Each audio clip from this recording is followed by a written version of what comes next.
welcome you all to the second Ikhtilaf-e-Rai Old versus Young bilingual debate at the National History Museum, Lahore. The National History Museum is a project of Parks and Horticulture Authority, Government of Punjab, curated and managed by the Citizens Archive of Pakistan. The museum is a unique and pioneering initiative set in the locales of the Greater Iqbal Park, allowing people to explore and engage with Pakistan's diverse history and culture. Together, PHA and CAP aim to make the National History Museum a space of exploration, education and enjoyment, where personal engagement with our past and a critical reflection over it is made possible. Established in 2007, the Citizens Archive of Pakistan is a non-profit organization dedicated to the preservation of the culture and history of Pakistan.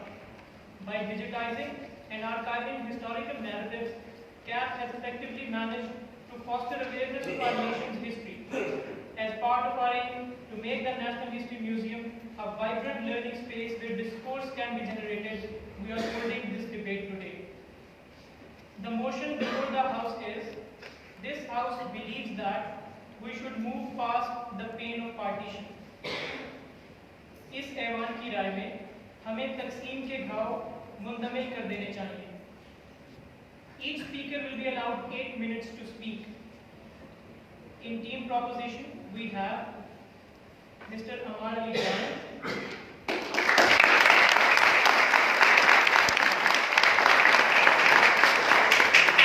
Ms. Mehrunisa Sajjad, and Mr. Raza Aftab Gilani.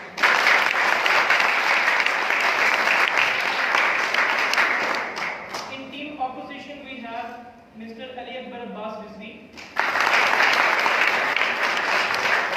Mr. Muhammad Siddiq Awan, and Mr. Ehtizaz Ehsan.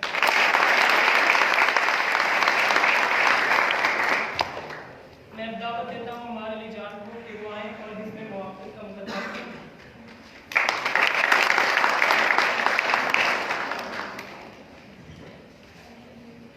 Thank you very much. पहले तो शुक्रिया अदा करूंगा national museum of history का, और साथ ही साथ मैं कहूँगा कि बहुत ज़बरदस्त इनिशिएटिव है. ना सिर्फ जो हमारी तारीख है उसको जांचने के लिए मेरा बड़ा ज़रूरी है कि हम कुछ जो अहम वाक़यात हैं उनके ऊपर बहस करें, बल्कि जो हमें एक किस्म की तारीख पढ़ाई जाती है और ऐसे प्रेजेंट की जाती है जैसे हिस्ट्री को एक अल्टीमेट ट्रूथ है, उसके अंदर कोई डिफरेंट पॉइंट्स ऑफ व्यू नहीं है. ये डिबेट का जो सिलसिला शुरू किया है मेरा बहुत अच्छा है, ताकि लोगों को मालूम हो कि एक इशू के ऊपर कितनी मल्टीपल पॉइंट्स ऑफ व्यू हो सकते हैं, और इस डाइवर्सिटी को एक्सेप्ट करने से माशरे कमज़ोर नहीं होते. जो अपनी तारीख से माशरे शर्मिंदा होते हैं वो माशरे कमज़ोर होते हैं. जो अपनी तारीख की अच्छाइयाँ और बुराइयाँ एक्सेप्ट करते हैं और उसे सीख के आगे बढ़ना चाहते हैं वो माशरे मजबूत होते हैं, और उनको आगे जाने से कोई नहीं रोक सकता. तो थैंक यू वेरी मच. दूसरा मेरा जो हमारी ऑपोजिशन टीम है उसमें जितने ज़्यादा लर्नेड लोग हमारे साथ मौजूद हैं, सदीक अहमद साहब मेरे सीनियर रहे हैं, कॉलीग रहे हैं गवर्नमेंट कॉलेज में. इसी तरह अली अकबर बड़े ज़बरदस्त डिबेटर हैं, और सेनेटर एहतजाज एहसन साहब ना सिर्फ बहुत ही मायना सियासतदान है इस मुल्क के, बल्कि आप सबको शायद मालूम हो कि इनकी एक ज़बरदस्त किताब है, इसी के ऊपर इसका टॉपिक यही है पाकिस्तान की नेशनलिज्म इसकी आइडेंटिटी, इंडस सागा के नाम से, जो मैंने पढ़ी भी है और पढ़ाई भी है अपने स्टूडेंट्स को, और आप लोग उसको जरूर चेक करें. तो मैं समझता हूँ कि डिबेट से ज़्यादा ये आज की जो महफिल है इसमें गुफ्तगू बड़ी ज़बरदस्त होगी, क्योंकि हम एक्सचेंज करेंगे. पहली चीज़ जो मैं करना चाहता हूँ आज की डिबेट स्टार्ट करते हुए वो ये है कि हम डिफाइन करें कि what are we talking about when we say कि देयर इज अ वुंड. क्या होता है एक ऐसा जख्म जो बाद में ट्रॉमा बन जाए. इंडिविजुअल लेवल पे जो जख्म होते हैं इंसान के माजी के, उसके ऊपर सिगमंड फ्रॉइड एक साइको एनालिस्ट है, उन्होंने बहुत काम किया, और उसका बेसिक प्रॉब्लम कहते हैं ये होता है कुछ इंसानों के लिए कि उनके माजी के अंदर कुछ ऐसी चीजें होती हैं, ऐसे कुछ लम्हात होते हैं जिसमें वो इतने कमजोर होते हैं या उन्हें इतनी शर्म महसूस होती है उन वाकयात से, इतनी पावरलेसनेस की फीलिंग आती है कि वो उनको भूल जाते हैं और वो चीज़ उनके सबकॉन्शियस में चली जाती है. लेकिन क्योंकि मैं एक्टिवली یا کانشیسلی کسی چیز کو بھول گیا ہوں، اس کا یہ مطلب نہیں ہے کہ وہ میرے ذہن سے نکل گئی ہے، میری سائیکی سے وہ چیز نکل گئی، اور وہ چیز مجھے بار بار وہی ماضی مجھے ساری زندگی ہانٹ کرتی ہے۔ اور فروئڈ اس لیے ایک فریز دیتا ہے کنڈیم ٹو ریپیٹ، یعنی وہ لوگ جو اپنے ماضی کے جو پرابلمز ہیں ان کو فیس نہیں کر پاتے، ان کو چھپا دیتے ہیں، وہ کنڈیم ہو جاتے ہیں to repeat that problem. For example کہتا ہے کہ ایک ایسا شخص جو جس کو پرابلم تھا بچپن میں اپنے والد صاحب سے، اور اس چیز کو اس نے صحیح طرح ڈیل نہیں کیا، اور اس کا دل کرتا تھا ان کے سامنے گفتگو کرنے کا، ان کے سامنے ان سے ڈس ایگری کرنے کا، لیکن وہ صحیح طرح نہیں کر پایا، تو جہاں جہاں اتھارٹی فگر دیکھے گا، چاہے بات سیریس ہو، چاہے بات صحیح ہو یا غلط ہو، وہ لڑائی کرے گا۔ So you are condemned to repeat.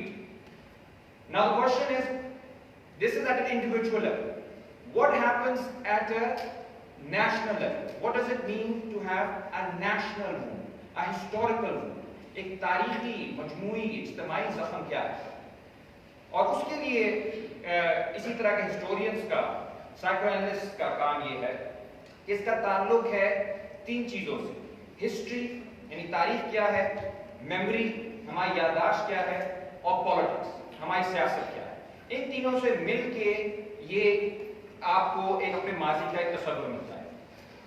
سو اجتماعی خون کیا ہوا، اجتماعی زخم، کلیکٹیو خون، ایک ایسا کوئی واقعہ تاریخ کے اندر جو آپ کو مجبور کر دے کہ نہ آپ اس کے اوپر کھل کے بات کر سکو اور نہ ہی اپنے روزمرہ کی زندگی میں اس سے جان چھڑا سکو۔ And what does it mean for us in Pakistan؟ اگر ہم ٹاپک پہ آئے کہ پارٹیشن کیوں ایک اس قسم کا زخم ہے ہمارے، ظاہر سی بات زخم ہمیں معلوم ہے، ہزاروں لوگ بے قصور لوگ کی جانیں گئی، عورتوں کے ساتھ کیا کیا کیا گیا، ایک جو لوگ کے ہسٹوریکل ہوم تھے کس طرح سے ان کو نکل کے دوسرے ملک جانا پڑا، یہ سب ہماری تاریخ کا حصہ ہے۔ اور اس میں بہت بڑا سوال آ گیا ہماری شناخت کا، ہم کون ہیں؟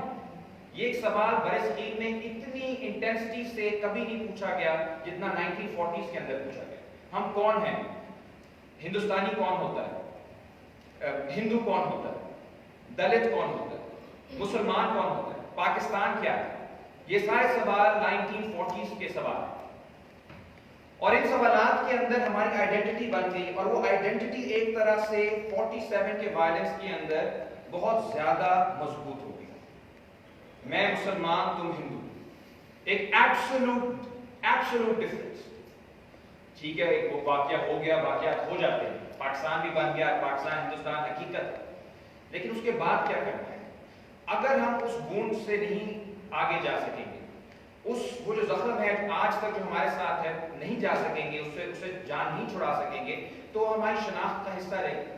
اس میں جو ہمیں شناخت کے اوپر بار بار مسئلہ ہوتا ہے، جو ایوری ڈے لیول پہ یہ والے مسئلے ہوتے ہیں، کیا بسنت جو ہے وہ ہندو ہے مسلمان ہے، ہولی ہندو ہے مسلمان ہے، آپ کی مہندی کا تہوار ہندو ہے مسلمان ہے، یہاں تک کہ اب تو آپ لوگ ہم سے اکثر لوگ چھوٹے ہیں، آپ کو شاید پتا ہو کہ اینشنٹ زمانے میں جب کوئی گڈ بائے کا جو ترجمہ تھا اردو میں وہ خدا حافظ تھا، اب الحافظ ہو گیا۔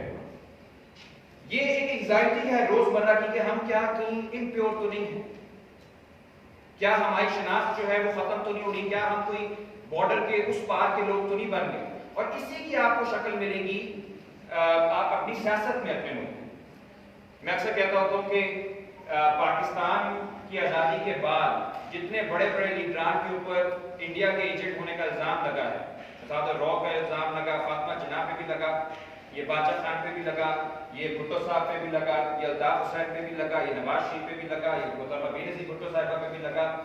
اگر آپ یہ سارے ان کو سب کو جوڑ لیں تو ایسا لگتا ہے کہ شاید پاکستان کی سب سے مقبول پارٹی رو ہے۔ یہی حالت آپ کو ہندوستان میں ملے گی۔ ان کا کوئی پرندہ پر مارتے تو کہتے ہیں آئی ایس آئی اس کی ذمہ دار ہے، پاکستان اس کا ذمہ دار ہے۔ تو یہ جو ایک ٹینشن ہے جس کی وجہ سے ہماری جو پالیٹکس ہے وہ تباہ ہو چکی ہے، ہمیں ایک دوسرے سے خوف ہے، اور صرف ایک دوسرے سے خوف بتا رہے ہیں کہ پاکستان میں سب لوگوں پہ الزامات لگائے بہت ہی ہیں کہ نہیں ہیں، کیا اس کا تعلق تقسیم کے گھاؤ ہے یا مسلسل آنے جانے والے فوجی انٹرونشنز اور مارشل لاء؟ دونوں، کیونکہ دونوں ایک دوسرے کو استعمال کرتے ہیں، یہ چکن اینڈ ایگ والی بات۔ क्या मोदी पार्टीशन की वजह से आया, या यानी फाशिज्म जो है वो पार्टीशन का रोल था, या फाशिज्म जो है वो कोई इनग्रेन्ड चीज है हिंदुस्तान के अंदर? उन्हें बार बार पाकिस्तान का खौफ को इस्तेमाल करते हैं। यहाँ पे भी जो सिक्योरिटी थ्रेट का सारी बात है उसमें बार बार कहा जाता है कि हिंदुस्तान का मामला है, ये बॉर्डर के पार से जो कोई हेरफेर हो रही है। आजकल नाम नहीं लिया जा सकता उस तंजीम का, हमारे नॉर्थ में एक तंजीम है जिसको कहा जा रहा है कि ड्रॉ चला रही है। उसकी क्या वजह है कि बार बार ये बात की जा रही है? क्योंकि हमारी शनाख्त जो है उसमें कॉन्फिडेंट नहीं है। और मैं आखिर में अपनी तकरीर के आखिर में कहूंगा कि हमारा जो माजी है वो सिर्फ पार्टीशन का नहीं है। ये बहुत प्रॉब्लम होती है याददाश्त जब सियासत से जुड़ जाती है कि कुछ चीजें हम भूल जाते हैं, कुछ जख्म, और कुछ जख्म हमें जरूरत से ज्यादा याद रहते हैं। हम भूल गए हैं 71 का जख्म, हम भूल गए हैं कि 80 की दहाई में अफगान जिहाद क्या था, हम भूल गए हैं कि आज इस मुल्क में जो 40% अमवात है वो साफ पानी ना होने की वजह से हो रही है, और हम भूल गए हैं कि हमारे माजी में सिर्फ पार्टीशन नहीं थी बल्कि भगत सिंह भी था, बल्कि मौलाना मोहम्मद अली जौहर भी थे, बल्कि सर सैयद भी थे। हम अपने माजी पे मुसलसल शर्मिंदा हैं, हम अपने हाल के जो बड़े सवाल हैं उससे जान छुड़ा रहे हैं, और इसकी वजह से हम मुस्तकबिल की तरफ नहीं देख पा रहे। इस बूंद से आगे निकलने का, इस जख्म से जान छुड़ाने की सबसे जो बड़ी फायदा होगा वो सिर्फ हाल को नहीं होगा, वो सिर्फ माजी को नहीं होगा, बल्कि जो हमारा मुस्तकबिल, जो एक शानदार मुस्तकबिल हमारा इंतजार कर रहा है, उसको भी हम फाइनली खुशामदीद कह सकेंगे। बहुत बहुत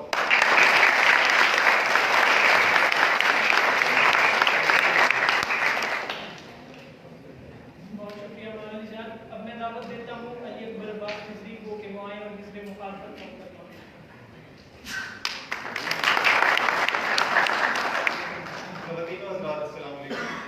सबसे पहले तो मैं शुक्रगुजार हूँ नेशनल हिस्ट्री म्यूजियम का कि उन्होंने मुझे मौका दिया आप सबके सामने आकर करने का। मैं इंतहाई खुशकिस्मती महसूस करता हूँ कि मैं एतजाज़ साहब और सदीक साहब के साथ एक ही टीम में बैठा हूँ, और खुशकिस्मती महसूस करता हूँ कि हमारे भाई महमूद निसार रज़ा मौजूद हैं, और इन सब काबिल लोगों के होते हुए मुझे तकरीर करने का मौका मिल रहा है। हमारे भाई ने आके यहाँ पे बहुत सी बातें की, बहुत सी अच्छी बातें की और बहुत से नुकात उठाए, लेकिन मेरा इन तमाम नुकात से सिर्फ एक ही मसला है।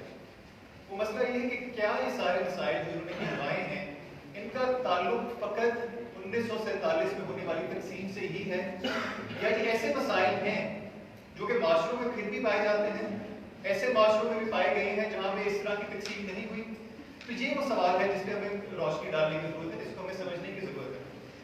1947 में पाकिस्तान क़याम में आया, वजूद में आया, बहुत सा वायलेंस हुआ, ब्लडशेड हुआ, इसमें कोई इसको भूल नहीं सकता, इसको कोई भुला नहीं सकता, क्योंकि ये हकीकत है।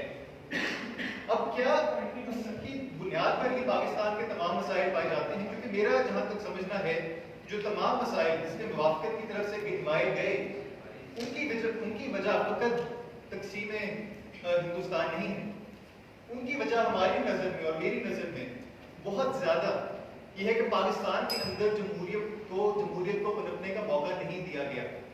अब कायद-ए-आज़म मोहम्मद अली जिन्ना की 1948 में वो वफ़ात पा गए, बदकिस्मती के तौर हमारी कौम के, लेकिन इसमें हमारा कोई काबू नहीं है। हम कोई उस टाइम पे अपना एक आइन तसव्वुर में नहीं ला सके, आइन अपना नहीं बना सके।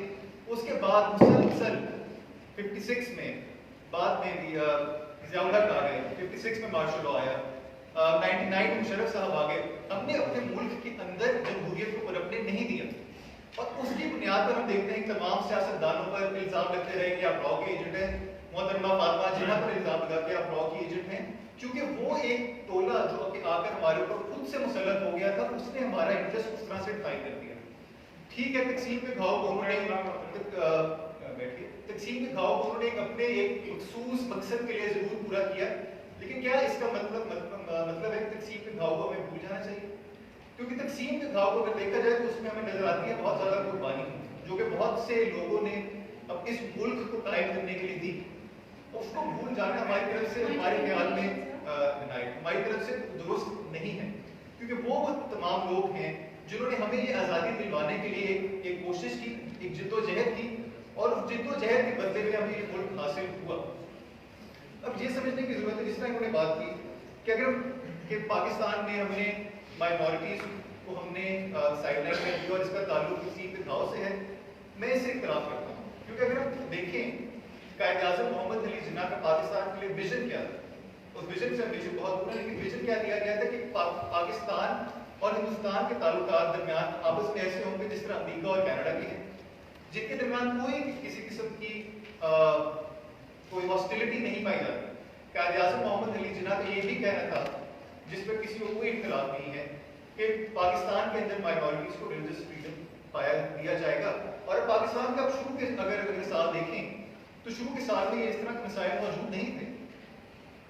हिंदुओं की उनके जो इवेंट्स होते हैं, जो उनके रिलीजियस इवेंट्स होते हैं, उनके ऊपर छुट्टी भी दी जाती है, तमाम चीजें पाई जाती थी। पाकिस्तान एक ओपन, एक लिबरल माशरा था। ये सारी चीज चेंज हुई जब हमारे अंदर, हमारे मुल्क में माहौल बनना शुरू हुए।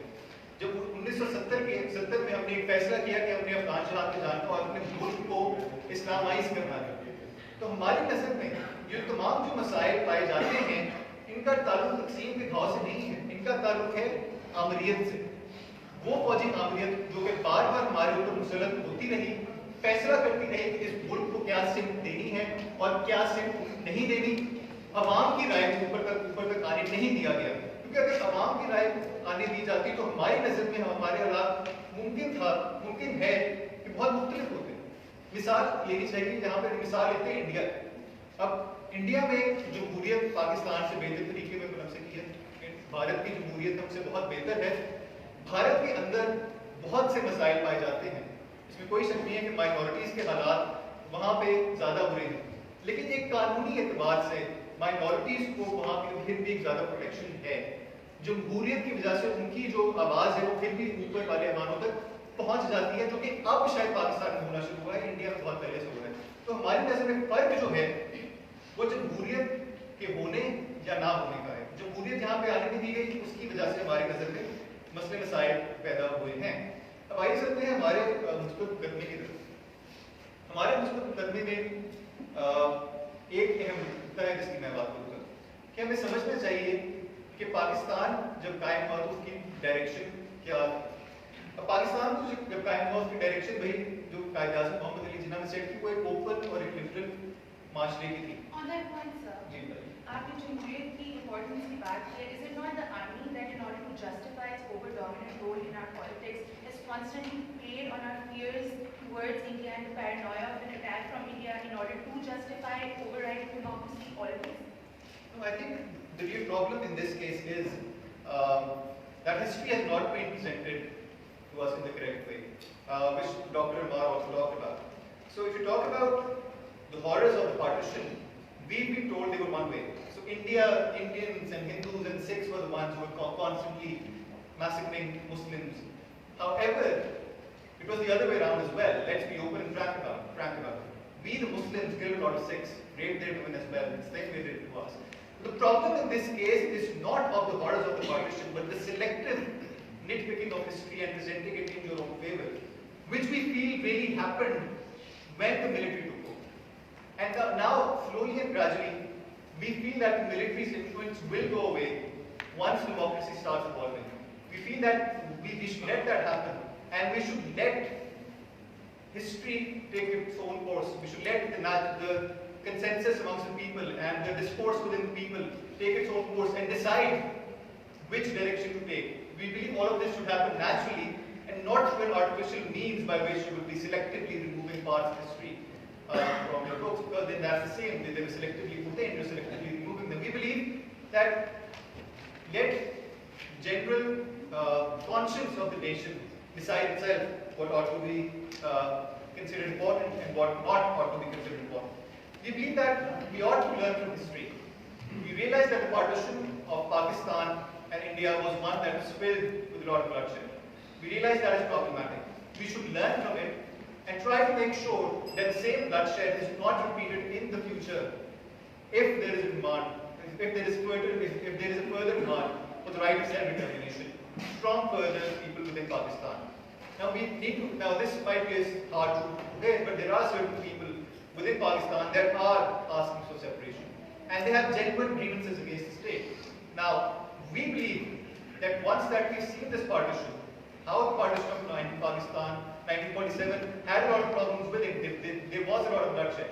So we should learn from that history and try to make sure that in case there is a need for further self-determination to be given in the future, it should be given in a proper way, and the horrors of the early partition should not be repeated again. We should keep that in mind. And we should keep that in mind when we maybe in the future decide whether an independent homeland is to be given to other nationalities within Pakistan as well. So these are the things that you ought to keep in mind.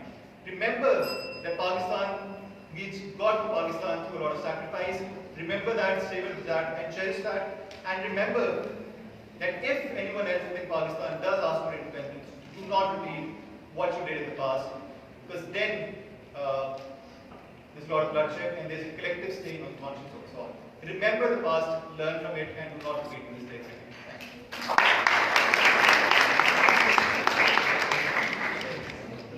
Thank you, Mr. Rajendra. To strengthen the case for the proposition, I give the floor to Melanie Sajjan.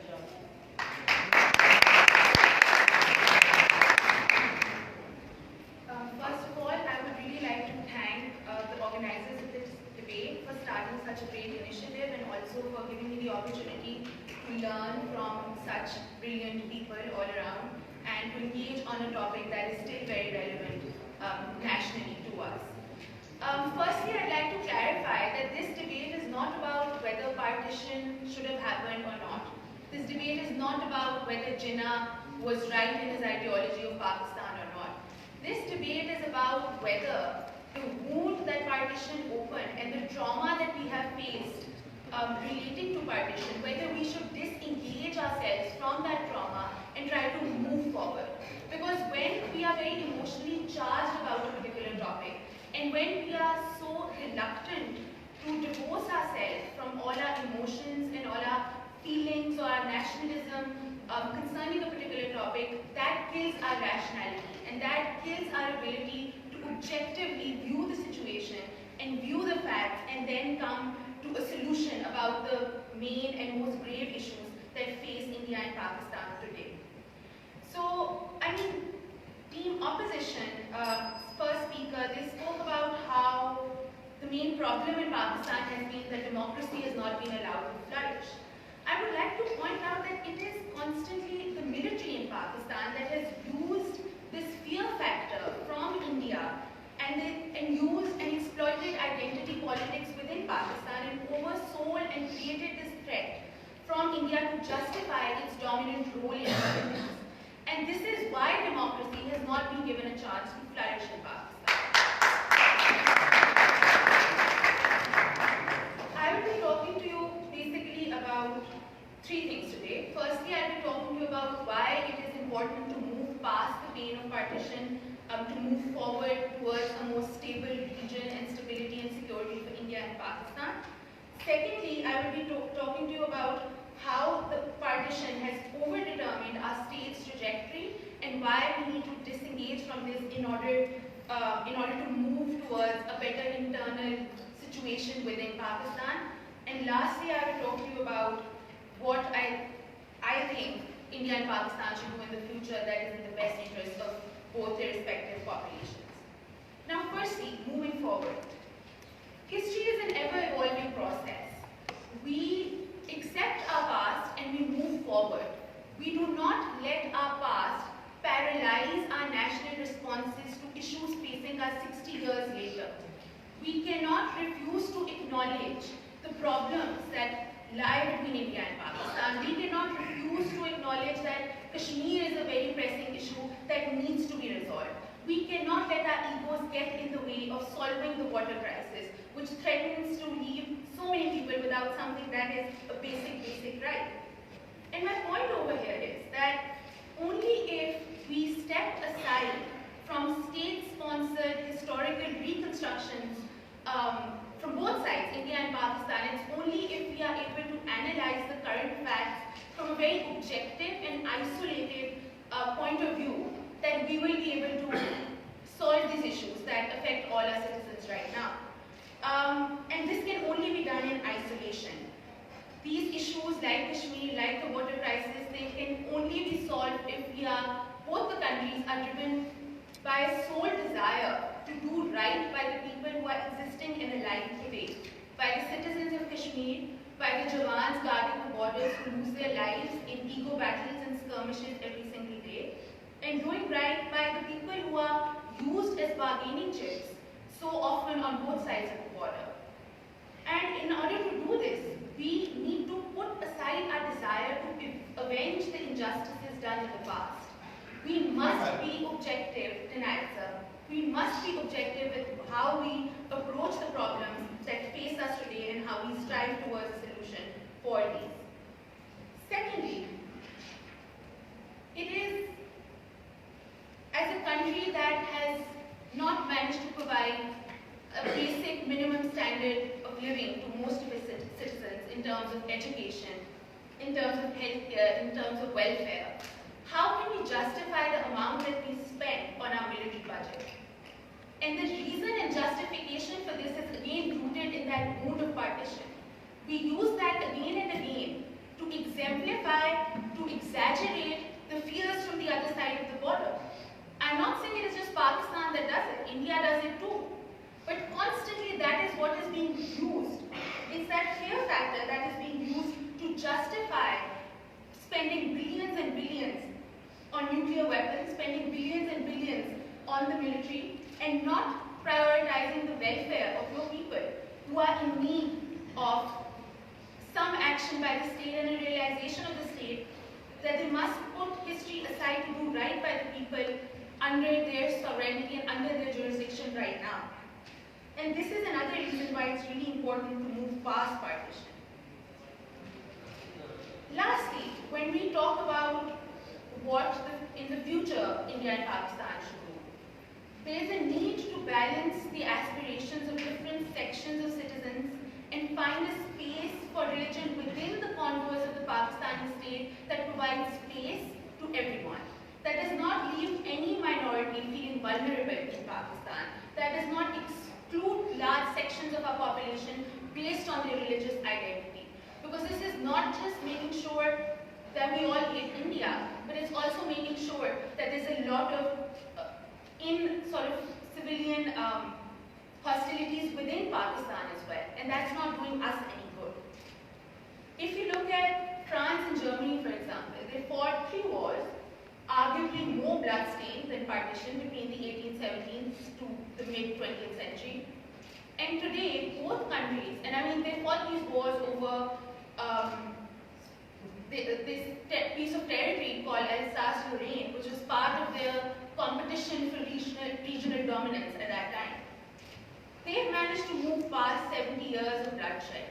And today, they are both members of a united political and economic community, the European Union, where they are both doing really well and they are part of the same economic cause that is strengthening the international and domestic position of both these countries globally. Point matters. Yes. So Germany and France are in friendly relations with each other right now. Is that because they've completely forgotten the past or ignored large chunks of it, or maybe because of the economic bloc that they're in right now, which you're referring to?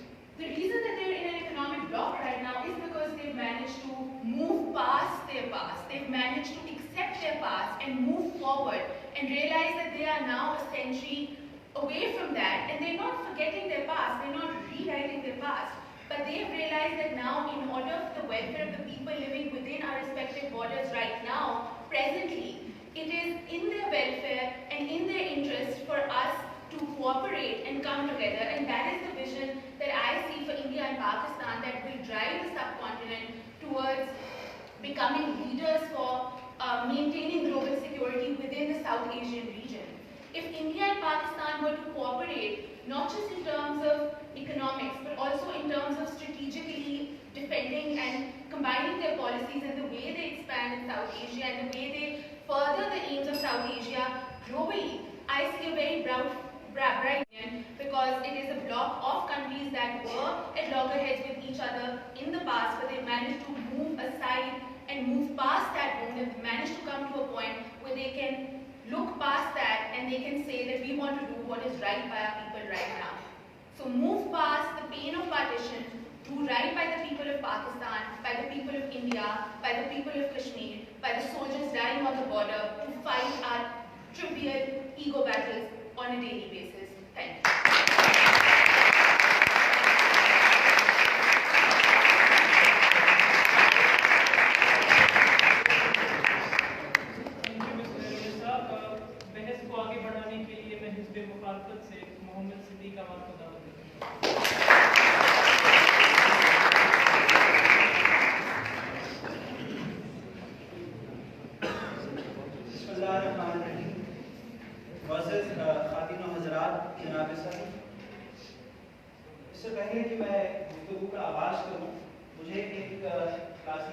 اساتذہ میں سے کسی کا شعر یاد آتا ہے، دوست غم خاری میں میری کرم فرمائیں گے کیا، زخم کے بھرنے تلک ناخن نہ بڑھ جائیں گے۔ حضرات، سوال یہ ہے کہ تقسیم ہے کیا؟ ہندوستان اور پاکستان کی تقسیم گویا زمین کی تقسیم، مذہب کی تقسیم، دولت اور غربت کی تقسیم، جہالت اور علمیت کی تقسیم، یا محبت اور نفرت کی تقسیم۔ سوال یہ ہے کہ کیا ان سب تقسیموں کو بھلا کر ہم ایک بہتر مستقبل کی طرف جا سکتے ہیں، جیسا کہ ہمارے یہ دوست ہمیں باور کروانا چاہتے ہیں، یا ہمیں یہ دیکھنا ہے کہ اگر ہم اپنے ماضی سے آگاہ ہیں، اگر ہم اپنے ماضی سے سبق سیکھتے ہوئے صحیح تناظر میں اس کا تجزیہ کرتے ہوئے مستقبل کا درست مناسب موضوع پرامن انسان دوست منشور اختیار کرتے ہوئے ایک ایسی راہ پر چل سکتے ہیں جس کے لیے ماضی کو بھلانا ضروری نہیں، جس کے لیے اپنی جہد کو درست کرنا اور استقامت کے ساتھ، پامردی کے ساتھ، بلبلے کے ساتھ، امنگ کے ساتھ اس راستے پر چلتے چلے جانا ضروری ہے، تا وقت کہ ہمارے زخم مندمل ہو جائے، ہمیں ان زخموں کے اندمال کے لیے مرہم مل جائے، جب ہم اپنے اندر موجود حیوانیت کو، اپنے اندر موجود جذباتیت کو علمیت کی مدد سے، حقیقت پسندی کی مدد سے اور اقلیت پسندی کی مدد سے اس طرح سے رام کریں کہ پھر ماضی کے یہ افرید ہمارا پیچھا نہ کریں۔ میں اپنے معزز حزب عوام کی توجہ اس طرف دلانا چاہوں گا کہ ماضی کو بھلانے کا عمل، ماضی کی اغلاط کو بھلانے کا عمل، زخموں کو منتمل کرنے کا عمل یک طرفہ نہیں ہوا ہے۔ ہم نے یہ کوشش کی، قائد اعظم نے یہ کوشش کی، جب ہندوستان اور پاکستان مذاکرات کی میز پر بیٹھے، خواہ کسی جنگ کے بعد ہی صحیح، ہم نے کوشش کی کہ زخم منتمل ہوں، لیکن اسے کیا کیجئے کہ تالی ایک ہاتھ سے نہیں، دونوں ہاتھوں سے۔ اگر ہمارے سیاستدان، اگر ہمارے تاریخ دان تاریخ کے اسباب کو کوڑے دان میں ڈال کر وہی اغلاط دہراتے چلے جاتے ہیں، تو پھر ہمیں ان اغلاط کو بھلانا نہیں، انہیں یاد رکھنا ہے اور درست تجزیہ کرتے ہوئے، ان اغلاط سے اغماس کرتے ہوئے صحیح جہت میں جانے کی کوشش کرنی ہے۔ جی سر، یہی بات جس طرح بھی آپ نے کی کہ جناح صاحب نے بھی کوشش کی کہ ہندوستان میں ہوتی ہے کہ گاندھی جی نے پاکستان کی جان چھڑوا دی، ہم کب تک اس زخم میں پڑے رہیں گے اور ایک دوسرے پہ یہ الزامات لگاتے رہیں گے؟ کیوں نہیں ہم دونوں کہتے ہیں کہ ہو گیا جو ہو گیا، اس سے اب بڑھ کے جو اس پر زخم ہے، جو 2.5 کروڑ بچے ہیں اسکولوں سے باہر ہیں، ادھر کروڑ لوگ غربت میں رہ رہے ہیں، اس کی طرف آیا جائے، ورنہ دونوں طرف کی کیس مضبوط بھی ہے، کمزور بھی ہے۔ ہم کب تک اس بحث کو ہسٹورینز کے لیے چھوڑ دیں، لیکن یہ زخم نہ رہے۔ We are not saying forget, we are saying moving past.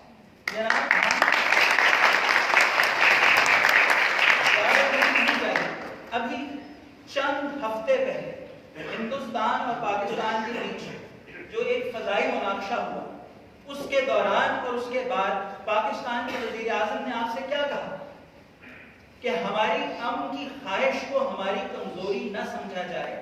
ہم نے آپ کو جتلا دیا کہ ہم کہاں کھڑے ہیں اور آپ کہاں کھڑے ہیں، لیکن ہم وار ہسٹیریا میں پڑنے کی بجائے، ہم اپنی منافرت کو مزید تقویت دینے کی بجائے، ہم آگے امن کا راستہ اختیار کرنا چاہتے ہیں، کیونکہ ہماری حقیقی جنگ غربت سے ہے، منافرت سے ہے، جہالت سے ہے اور نفرت سے ہے۔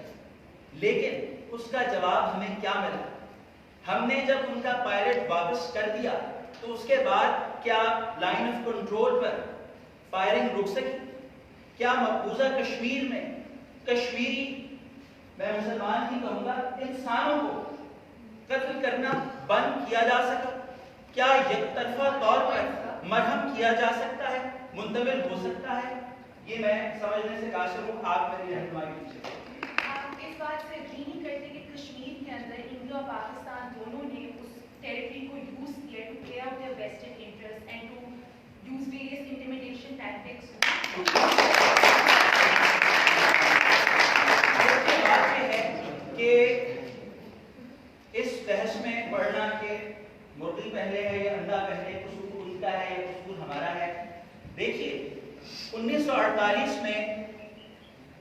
यूनाइटेड नेशन सिक्योरिटी काउंसिल की रेजोल्यूशन से जो सफर शुरू हुआ था उस पर अमल दरामद क्यों नहीं हुआ? उसके बाद इतने मुज़ाकरात का अमल हुआ, जंग की बजाय मुज़ाकरात के जरिए, दो तरफा मुज़ाकरात या से तरीकी मुज़ाकरात के जरिए मसाइल का हल क्यों नहीं हुआ? जब भी जंग बंदी होती है उसके बाद वो खत्म क्यों हो जाती है?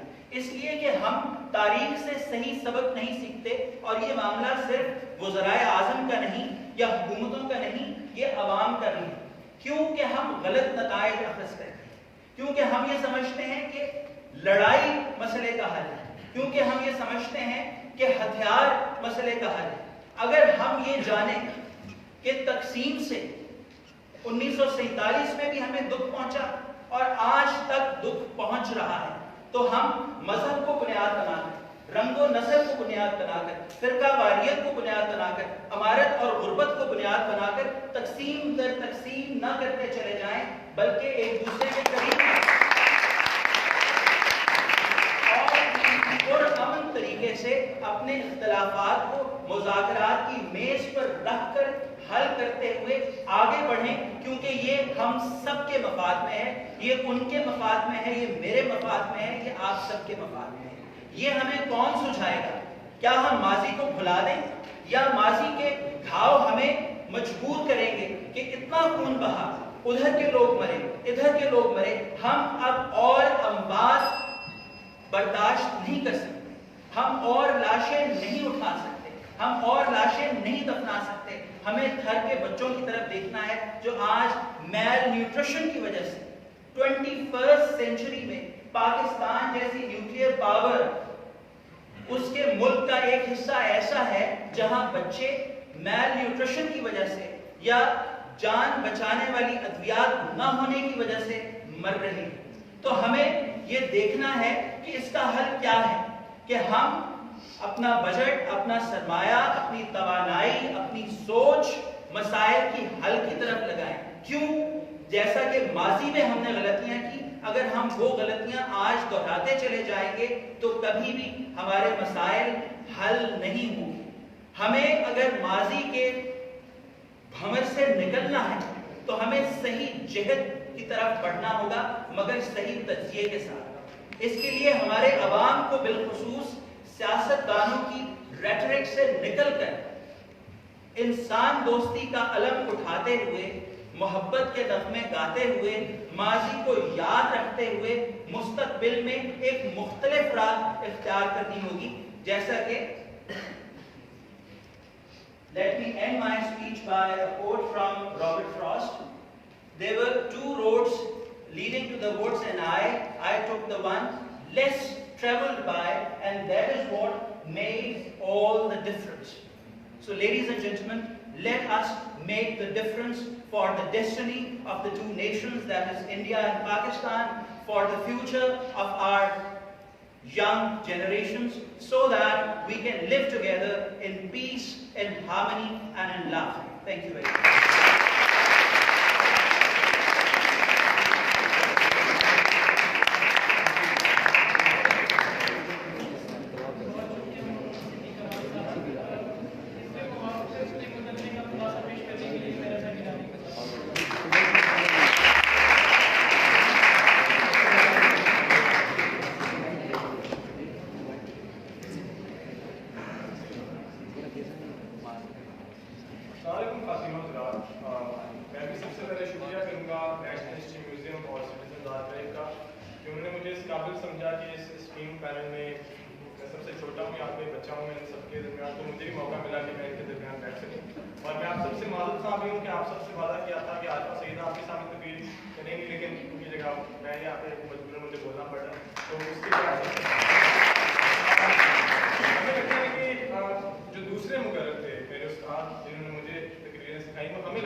जिसकी बुनियाद पर वो हमारे बजट का 60% 70% हिस्सा लेता है। उस ایشو کو ایڈریس کیے بغیر آپ پروویژنس کیسے نکالیں گے اپنی اکانومی کے اندر کہ آپ لوگوں کے لیے ایک اکانومی بنائیں؟ آپ ایسے مال نیوٹریشن بچوں کے لیے ایک اکانومی بنائیں، آپ تعلیم کے لیے اکانومی بنائیں، آپ صحت کے لیے اکانومی بنائیں. اگر آپ نے یہ ایشو طاقت کا، جنگ کا ایڈریس ہی نہیں کرنا، آپ نے سوچنا ہی نہیں اس چیز کے اوپر، تو آپ ایک ہی ساتھ یہ بھی نہیں کہہ سکتے کہ ہم جنگ بھی کر لیں گے اور ساتھ ساتھ تعلیم پر بھی پیسہ لگائیں گے. پاکستان میں ایسا ہو نہیں سکتا. تو ہمیں اگر یہ ثابت کریں گے یہ دونوں چیزیں اکٹھی ہو سکتی ہیں، ہمیں لگتا ہے ایسا نہیں ہو سکتا. دوسری چیز، آج کی اس موافقت کا یہ مقدمہ قطعی طور پر یہ نہیں ہے کہ ہم پارٹیشن کو بھلا دینا چاہتے ہیں، ہم چاہ کر بھی نہیں بھلا سکتے، یہ ایک حقیقت ہے. آج کی بحث یہ ہے کہ جب آپ پارٹیشن کی طرف واپس مڑ کر دیکھتے ہیں، آپ جب اپنے ماضی کو امیجن کرتے ہیں تو کون کون سے ایونیوز، کون سی چیزیں آپ کو نظر آتی ہیں. ہمارا مقدمہ صرف اتنا ہے کہ آپ ایک چیز کا تب تک تجزیہ نہیں کر سکتے جب تک وہ چیز مسلسل آپ کو تکلیف دے رہی ہے، مسلسل آپ کو انزائٹی دے رہی ہے، مسلسل آپ کو پیرانویا دے رہی ہے، پھر انگیجمنٹ کا روح وہاں پر باقی نہیں رہتا. اور تقسیم یہاں پر جس کو سمجھنا بہت ضروری ہے وہ کیا ہے؟ تقسیم غربت اور جہالت اور علمیت کی تقسیم، یہ تمام چیزیں نہیں ہیں. پاکستان اور بھارت کی تقسیم کو آپ کو ایک خاص کانٹیکسٹ کے اندر دیکھنا پڑے گا جو تاریخی اور سیاسی ہے، اور وہ یہ ہے کہ آپ کی اس تقسیم یہ روٹڈ ہے کمیونلزم کے اندر. جس کمیونلزم کی وجہ سے جب آپ نے ریاستیں بنائیں تو آپ نے ایک ایسا میکینزم بنایا جس کے تحت مذہب کے علاوہ کوئی بھی میکینزم شناخت قائم کرنے کا آپ نے اپروو ہی نہیں کیا، جس کی وجہ سے ایتھنیسٹی، زبان، وہ تمام لوگ بھارت کے اندر بھی، پاکستان کے اندر بھی جو اپنی ایتھنیسٹی سے زیادہ الائن تھے، مذہب سے زیادہ الائن نہیں تھے، آپ نے ان کی آئیڈینٹی کو تسلیم کرنا چھوڑ دیا. آپ کیرلا کے اندر بھی یہ چیز دیکھ سکتے ہیں، آپ بلوچستان کے اندر بھی یہ چیز دیکھ سکتے ہیں، آپ فاٹا کے اندر بھی یہ چیز دیکھ سکتے ہیں. تو جب آپ نے ایک ایسنشلائز آئیڈینٹی بنائی کہ پاکستانی وہ ہو سکتا ہے جو کہ ایک ریاست کے نظریات کا پرچار کرے، بھارتی وہ ہو سکتا ہے جو کہ ایک ریاست کا پرچار کرے، تو آپ نے جب یہ مونولیتھ آئیڈینٹیز بنائی ہیں، سنگولر آئیڈینٹیز، اس کے باہر جو ویریئنس ہے، جو ڈائنامکس ہے، آپ نے اس کو تسلیم کرنے سے انکار کیا، جس کی وجہ سے آج جو پورا ہم نے آج کی دنیا کے بارے میں بحث کرنی ہے نا کہ آج کی دنیا میں لوگوں کو تعلیم کیوں نہیں ملتی، اس کی بنیادی وجہ یہ ہے کہ جب پاکستان یا بھارت کے اندر ایسے تمام سوالات ابھرنے کی کوشش ہوتی ہے. مثال کے طور پہ ہمارے صاحب نے ایک تنظیم کا ذکر کیا، انہوں نے نام بھی لیا، میں نام نہیں لیتا ہوں، ویڈیو مت بنائیے گا بس. وہ ہے پشتون تحفظ موومنٹ. ہم یہ دیکھتے ہیں کہ جب پاکستان کے اندر پشتون تحفظ موومنٹ ابھرتی ہے، بلوچستان کے سوالات ابھرتے ہیں، تو سوالات کھڑے ہوتے ہیں کہ فوج کا، ایجنسیوں کا یہاں پر رول کیا ہے. لیکن جب بھی پاکستان کے اندر یہ سوالات اٹھے ہیں، آپ کے بارڈر پر کشیدگی ہوئی ہے اور ان سوالات کو 3 سال پیچھے دھکیل دیا گیا، کیونکہ اب ضروری سوال یہ ہے کہ ہم نے بھارت سے جنگ کرنی ہے. بلوچستان کا مسئلہ اہم نہیں ہے کیونکہ انہوں نے کہا کہ جمہوریت کا نام ہونا سب سے بڑا مسئلہ ہے. جو فوجی ڈکٹیٹر ہمارے ملک میں ہے اس نے سب سے پہلا نعرہ کیا لگایا؟ ملک نازک صورتحال میں ہے. ہر فوجی ڈکٹیٹر کو ایک امیجنری اینمی کی ضرورت ہے. پارٹیشن نے آپ کو وہ امیجنری اینمی دی ہے جس امیجنری اینمی کی وجہ سے آپ کے بلوچی دوست، آپ کے پشتون دوست، آپ کے فاٹا کے دوست آپ نے بھولے ہیں. اور یہ چیز آپ سمجھنے کی ضرورت ہے کہ جمہوریت کا نہ ہونا، آمریت کا ہونا اور پارٹیشن کا یہ تمام جو مقدمہ ہے یہ ایک دوسرے سے کٹا ہوا نہیں ہے، یہ جڑی ہوئی یہ چیزیں، کنٹینیوٹی یہاں کی موجود ہے. سو پہلی چیز کو یہ سمجھنا ضروری ہے. دوسری چیز کہ اگر ہم یہ مان لیں کیا ہمارا ہمسایہ ملک جس کی اتنی آبادی ہے اور اتنی زمین ہے، کیا یہ صرف تصوراتی اور امیجنری ہے یا یہ اس کی حقیقت بھی ہے؟ سر حقیقت موجود ہے، اور یہاں پر میں آپ کو اس ایشو کو بھی ایڈریس کروں گا جہاں پر آپ نے کہا کہ ہم نے بہت کوشش کی ہے، ہمیں آگے سے ریسیپروسٹی ملی. پہلی بات تو اس طرح عمار صاحب نے کہا کہ یہ نیریٹو دونوں جگہ ہے. بھارت بھی اس نیریٹو کو کیا کہتے ہیں، جو بی جے پی ہے وہ بھی اس نیریٹو کو استعمال کرتی ہے، گاندھی نے جان دی. اور دوسری چیز یہ ہے کہ آپ پاکستان اور بھارت کے نیریٹوز کو سنگولر نہیں سمجھتے. اس وقت بھارت جس طرح آپ کہہ رہے ہیں، ہم نے ان کی آواز اٹھائی ہے، بھارت کے اندر یونیورسٹیز کے اندر جواہر لال نہرو یونیورسٹی کے اندر دیکھیں آپ، پورا جو بھارت کا پروگریسو طبقہ ہے وہ امن کے لیے آواز اٹھا رہا ہے. اس کی جانب اگر آپ پاکستان کا بھی تجزیہ کریں گے تو ہم یہ سمجھتے ہیں کہ پاکستان میں کچھ آوازیں تو اٹھ رہی ہیں امن کی، لیکن ہم اس حقیقت سے روپوش نہیں ہو سکتے کہ ابھی بھی انوالومنٹ ہے ہماری دوسری طرف. ابھی بھی وہ تمام تنظیمیں جماعت الدعوہ سمیت جو کشمیر کے اندر جارحیت کرتی ہیں، جو کہ بھارت کے خلاف پاکستان ایز اے پراکسی جن کو استعمال کیا ہے، ان کو آپ نے سیف گارڈ کیا ہے. اس کو سمجھنا بہت ضروری ہے. تو نہ تو میں یہ تسلیم کروں گا کہ پاکستان مکمل طور پہ امن چاہتا ہے، نہ میں یہ تسلیم کروں گا کہ بھارت مکمل طور پر امن چاہتا ہے. ہم سمجھتے ہیں کہ دونوں جانب سرحدوں کے وہ لوگ جو کہ امن چاہتے ہیں ان کی آواز اوپر آنی چاہیے، ان تمام لوگوں کی آواز اوپر نہیں آنی چاہیے جنہوں نے ماضی کو ایک بنیاد بنا کر اپنی طاقت کو استعمال کیا ہے، اپنا بجٹ نکالا ہے جس کی بنیاد پر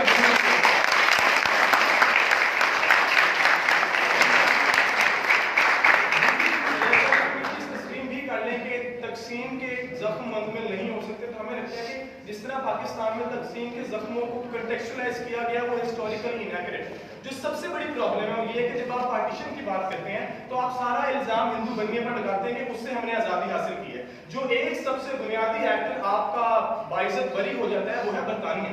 आप कॉलोनियलिज्म के ऊपर तज्जिया ही नहीं करते, आपकी बात तस्लीम नहीं करते।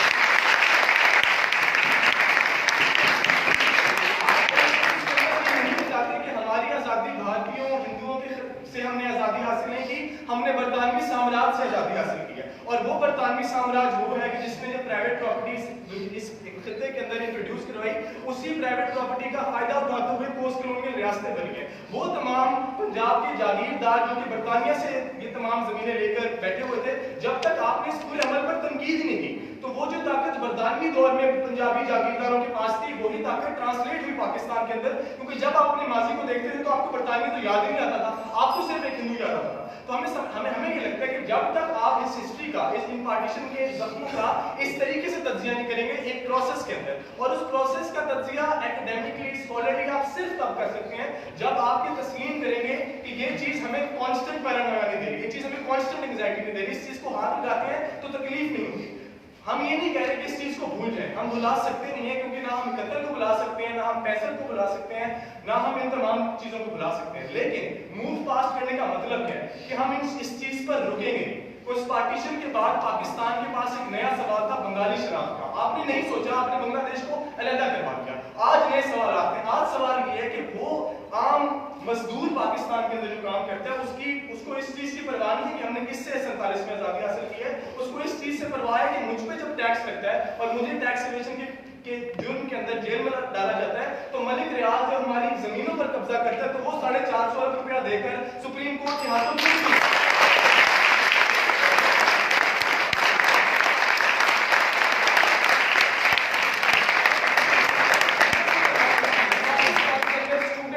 जब निकलते हैं, जियान बलोच जैसे स्टूडेंट्स बहाउद्दीन ज़िक्रिया यूनिवर्सिटी के अंदर वो मिसिंग पर्संस के ऊपर बलोचिस्तान के फाटा की तनकीद करते हैं, तो आपको याद आ रहा था कि नहीं, हम पैसा एजेंसियों को जरूर देंगे क्योंकि भारत से जंग लड़ेंगे। हमें इस जंग से नफरत है, हम नहीं लड़ना चाहते ये जंग, क्योंकि हमारे दोस्तों को उठाया जा रहा है। और ये चीज आप समझने की जरूरत है इस जमाने के अंदर। आखिरी चीज, इसके बाद मैं अपनी तकरीर को खत्म करूंगा, और वो ये है कि माजी का तज्जिया आपको तब तक सूझमंद नहीं साबित हो सकता जब तक वो आपको कोई मुस्तकबिल की राह न दिखाए। हमें की तमाम सारी बात समझ आती है कि हमने बड़ी अमन की राहें उठाई हैं, भारत ने कुछ नहीं किया। आपकी आर्गुमेंट का एंड पॉइंट क्या है? जंग करना चाहते हैं आप? कितनी कोशिश करेंगे आप अमन की?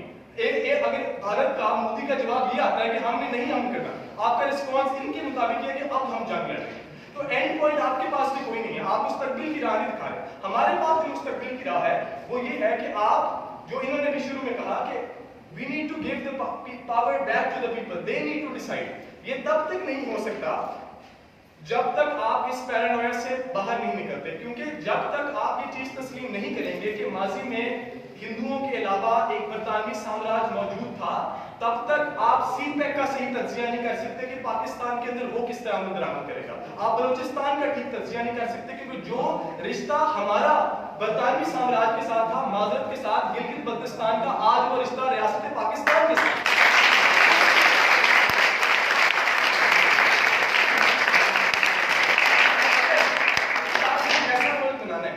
जिसके अंदर आपकी तारीख की किताबों में हिंदू बनिया डीमोनाइज्ड है, लेकिन वो विंस्टन चर्चिल जिसके फैसलों की बुनियाद पर 14 लाख बंगाली भूख से मरे हैं, उसका एक ऐसे हमारी इंटर की किताब में पढ़ाया जाता है ताकि हम ये बच्चों को दिखा सकें कि यूनिवर्सिटी क्या होती है। विंस्टन चर्चिल हमें सिखाया था, इसने हमारे लाखों लोगों को भूखा मारा। सो अगर आप एक ऐसे मुल्क के अंदर रहना चाहते हैं तो ये इस जमात का मुल्क है। हमारी जमात का मुल्क वो है जो कि तज्जिया करना चाहता है कि पार्टीशन है क्या, इसके पीछे मुहर्रिकात क्या थे, इसके पीछे एक्टर्स क्या थे, और हम हाल में इससे क्या सीख सकते हैं। आज पार्टीशन के दुख मुंदमिल करना या भूलना तो सवाल नहीं है, क्योंकि पार्टीशन के दुख खत्म नहीं हुए। वो दुख बलूचिस्तान के अंदर मौजूद है, वो दुख मिसिंग पर्सन के तभी होगा। और इसके लिए मैं भी एक शेर सुनाऊंगा, इस शेर से आपको एहसास होगा कि मेरे नजदीक हल क्या है। मीर क्या सादा है, बीमार हुए हैं जिसके सबब उसी अतार के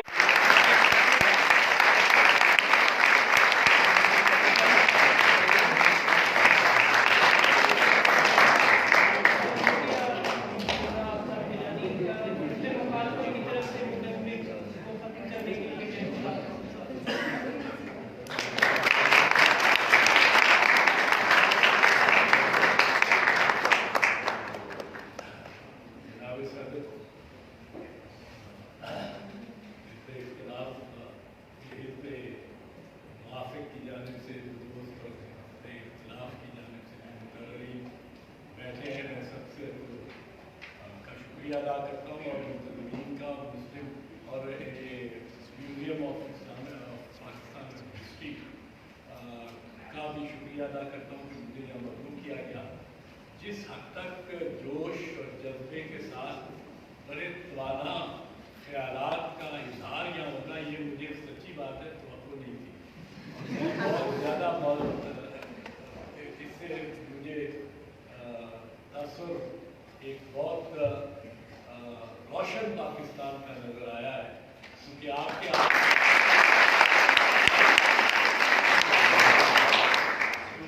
हाथ में मुस्तकबिल है। हम तो जो करना चाहते थे, मैं तो अपने दोस्तों को, अपने साथियों को, अपने हमनसलों को कहता हूँ कि हम एक बदकिस्मत नस्ल थे कि जो हमने पाकिस्तान अपने माँ बाप से पाया था, वो हम वैसा पाकिस्तान भी अपने आने वाली नस्ल आपके लिए छोड़ के नहीं जा रहे हैं। और ये मालूम हुआ अली की, मेहरुन्निसा की और आपकी गिलानी की और मेरे भाई डॉक्टर जान साहब का बेटे जान की बातों से और इनकी तकारीर से कि हमें नाउमीद नहीं होना चाहिए। आज का जो मौजू है, इसमें मौजू में मैं थोड़ी सी आपको की तवज्जो दिलाना चाहता हूँ कि शायद हम बहस जो कर रहे थे, वो बहस इस मौजू पे नहीं कर रहे थे कि तकसीम का घाव, तकसीम के घाव पे नहीं कर रहे थे इतनी, जितनी तकसीम के दौरान लगे घाव, जितनी partition, the pain of partition पे इतना नहीं, जितना the pain that accompanied partition. और वो पेन थी कि जो शायद कायद-ए-आज़म के और पाकिस्तान बनाने वालों के ज़हन में नहीं थी, मेरे माँ बाप के ज़हन में नहीं थी। मेरे माँ बाप, मेरी माँ, मेरे बाप, वालिद, मेरे दादा, तीनों तहरीक पाकिस्तान और उस तहरीक के दौरान जेलों में गए, गिरफ्तार हुए। मेरी वालदा भगत सिंह के वास्ते जब कॉलेज स्टूडेंट थी तो खून से दस्तखत उसके हाथ में पिटीशन पे कराया करती थी। कतन ऐसा पाकिस्तान नहीं था जहाँ के कोई हिंदू ही नहीं होगा। पंजाब में आप फिरते फिरते ढूंढते फिरेंगे तो 200-300 आपको हिंदू मिलेंगे ज़्यादा से ज़्यादा। जहाँ के ईसाई जो है वो जब पाकिस्तान का आगाज हुआ, इब्तदा में बड़ी वाइब्रेंट कम्युनिटीज होती थी ईसाइयों की इस लाहौर शहर में, लेकिन वो सब हिजरत करने पे मजबूर हो गए। और आज अगर आपको ईसाई मिलते हैं तो वो एक ही किस्म का काम करते हैं। वो बाप आता है कि मेरे बेटे को भी उसी काम पे लगा दो और सिफारिश कर दो। तो ये कोई वो पाकिस्तान नहीं था जो पार्टीशन का फासले के दौरान या तकसीम जिसमें समझा गया था। समझा ये गया था, सोचा ये गया था कि हिंदू भी रहेंगे और मुसलमान भी रहेंगे, सिख भी रहेंगे, ईसाई भी रहेंगे, सब इसी तरह रहेंगे। एक लकीर पड़ जाएगी, जिस लकीर को अब हम मिटाना नहीं चाहते, ना मिटा सकते। अगर तो कोई कहे कि तकसीम के पेड़ के घाव को मिटाने का मकसद उस तकसीम को मिटाना है, तो मैकबेथ ने कहा था जिस तरह कि I am in blood stepped out so far that going back was as difficult as going over। कि मैं दरिया के खून के दरिया के दरमियान में आ गया हूँ और वापस जाना भी खून है, आगे जाना भी खून है। जो खून बह चुका है, जो घाव तकसीम की साथ लगे थे, जो घाव तकसीम घाव नहीं था, जो घाव तकसीम की के साथ साथ हमासर तौर पे लगे थे, जिनका आपको बहुत सारा किस्सा और बहुत सारे हकीकतें और सादत हसन मंटो के अफसानों में मिल सकती। वो घाव थे जो तकसीम के दौरान लगे थे। उनको हमें भुलाना चाहिए, बिल्कुल भुलाना चाहिए। उनको अगर हम याद रखें और ताज़ा दम रखें और हिंदू मुस्लिम हर बात हिंदू मुस्लिम कुफ्र इस्लाम के तौर पे सोचते रहें और हर बात पे ये कहें कि ये वाजिबुल कत्ल है, तो फिर हम आगे नहीं बढ़ सकते। तकसीम जो हुई, उस तकसीम की जो वजूहात थी, उसमें यकीनन बरतानवी साम्राज्य से रिहाई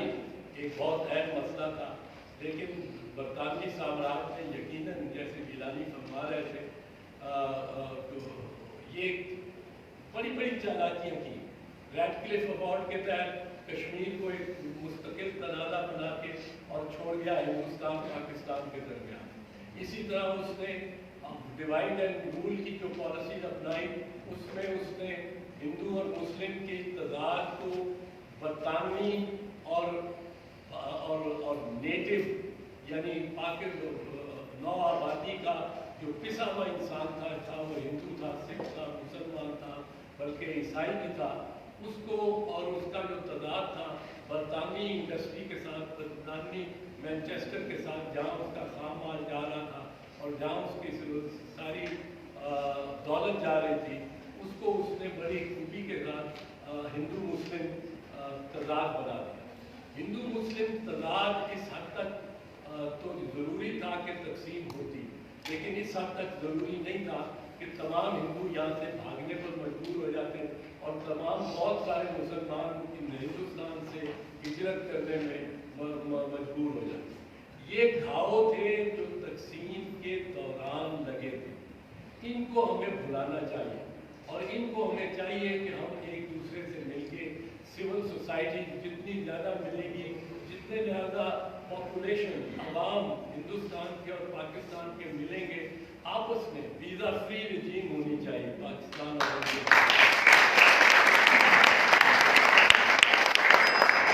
लेकिन हम चल रहे हैं एक थ्योरी है रेसिप्रोसिटी के बाद, जो आप करोगे हम वो करेंगे। अगर हिंदुस्तान 10,501 वीज़ा देगा तो पाकिस्तान 10,502 वीज़े नहीं देगा। ये एक रेसिप्रोसिटी, बराबरी, जो आप करोगे वो हम करेंगे, इससे हमें निकलना चाहिए। और जहाँ तक पाकिस्तान का ताल्लुक है, हमें अपना सोचना चाहिए, हमें ये सोचना चाहिए कि हमें किस किस्म का पाकिस्तान चाहिए। हमें एक जो बहुत कमी हुई, बहुत कमी, आप इमेजिन नहीं कर सकते, सोच नहीं सकते कितनी कमी है वो, किस कदर हमारी ज़िंदगियों में, हमारी नस्लों की ज़िंदगियों में कमी है, किस तरह हम स्टंटेड हैं अपने सोच में और अपनी फिक्र में। और वो स्टंटिज्म इस वजह से है कि हम प्लूरल सोसाइटी नहीं है, हम मुख्तलिफ अनवा, मुख्तलिफ मज़ाहिब, मुख्तलिफ कसीरुल कल्चर, कसीरुल तहजीब हम सोसाइटी में जाए। वहाँ इंडिया में जाओ, मैं जाता हूँ तो इंडिया में अगर स्कूल किसी में जाओ तो वहाँ सिख, ईसाई, हिंदू, मुस्लिम, ये सारे बच्चे इकट्ठे पढ़ रहे होते हैं, दोस्तियाँ बन रही होती हैं। बीच में एक मोदी आ गया, पर मोदी का मुकाबला हिंदुस्तान का वोटर इस इलेक्शन में नहीं करेगा तो अगले इलेक्शन में यकीनन करेगा, क्योंकि वहाँ प्लूरैलिटी है, हमारे यहाँ प्लूरैलिटी नहीं है। हमें ये नहीं मालूम कि यहाँ से 20 मील दूर जो एक और तहजीब है, एक आयरन कर्टन ऐसा पड़ा हुआ है, जिस तहजीब के देवता कौन से हैं, उनकी देवमाला कौन सी है, उनके कौन से खुदा है, वो किस तरह पूजा करते हैं, वो भी इंसान है।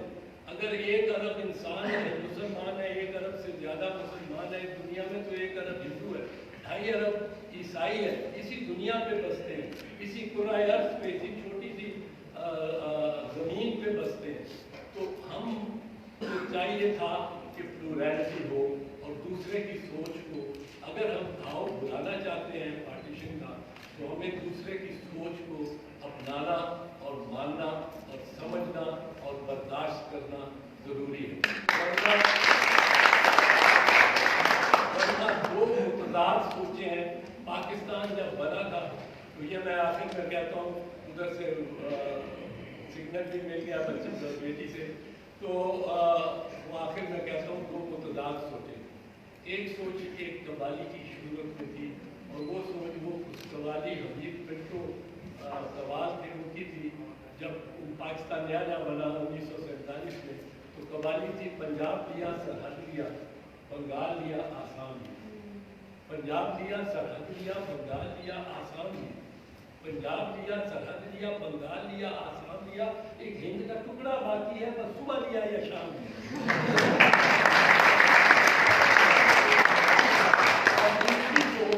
दूसरी सोच फैज़ की एक दुआ है, जिसका पहला और आखिरी बंद मैं पढ़ के सुनाऊंगा। आइए हाथ उठाएं हम भी, हम जिन्हें रस्म दुआ याद नहीं, हम जिन्हें सोज़े मोहब्बत के सिवा कोई खुदा याद नहीं, जिनका दीन पैरवी जिनके सर मुंतज़रे तेरे जफा है, उनको दस्ते कातिल को झटक देने की तौफीक मिले, दस्ते कातिल को झटक देने की तौफीक मिले, और जिनका दीन पैरवी किज़्ब व रिया है, उनको हिम्मत कुफ्र मिले, जुर्रत तहकीक मिले।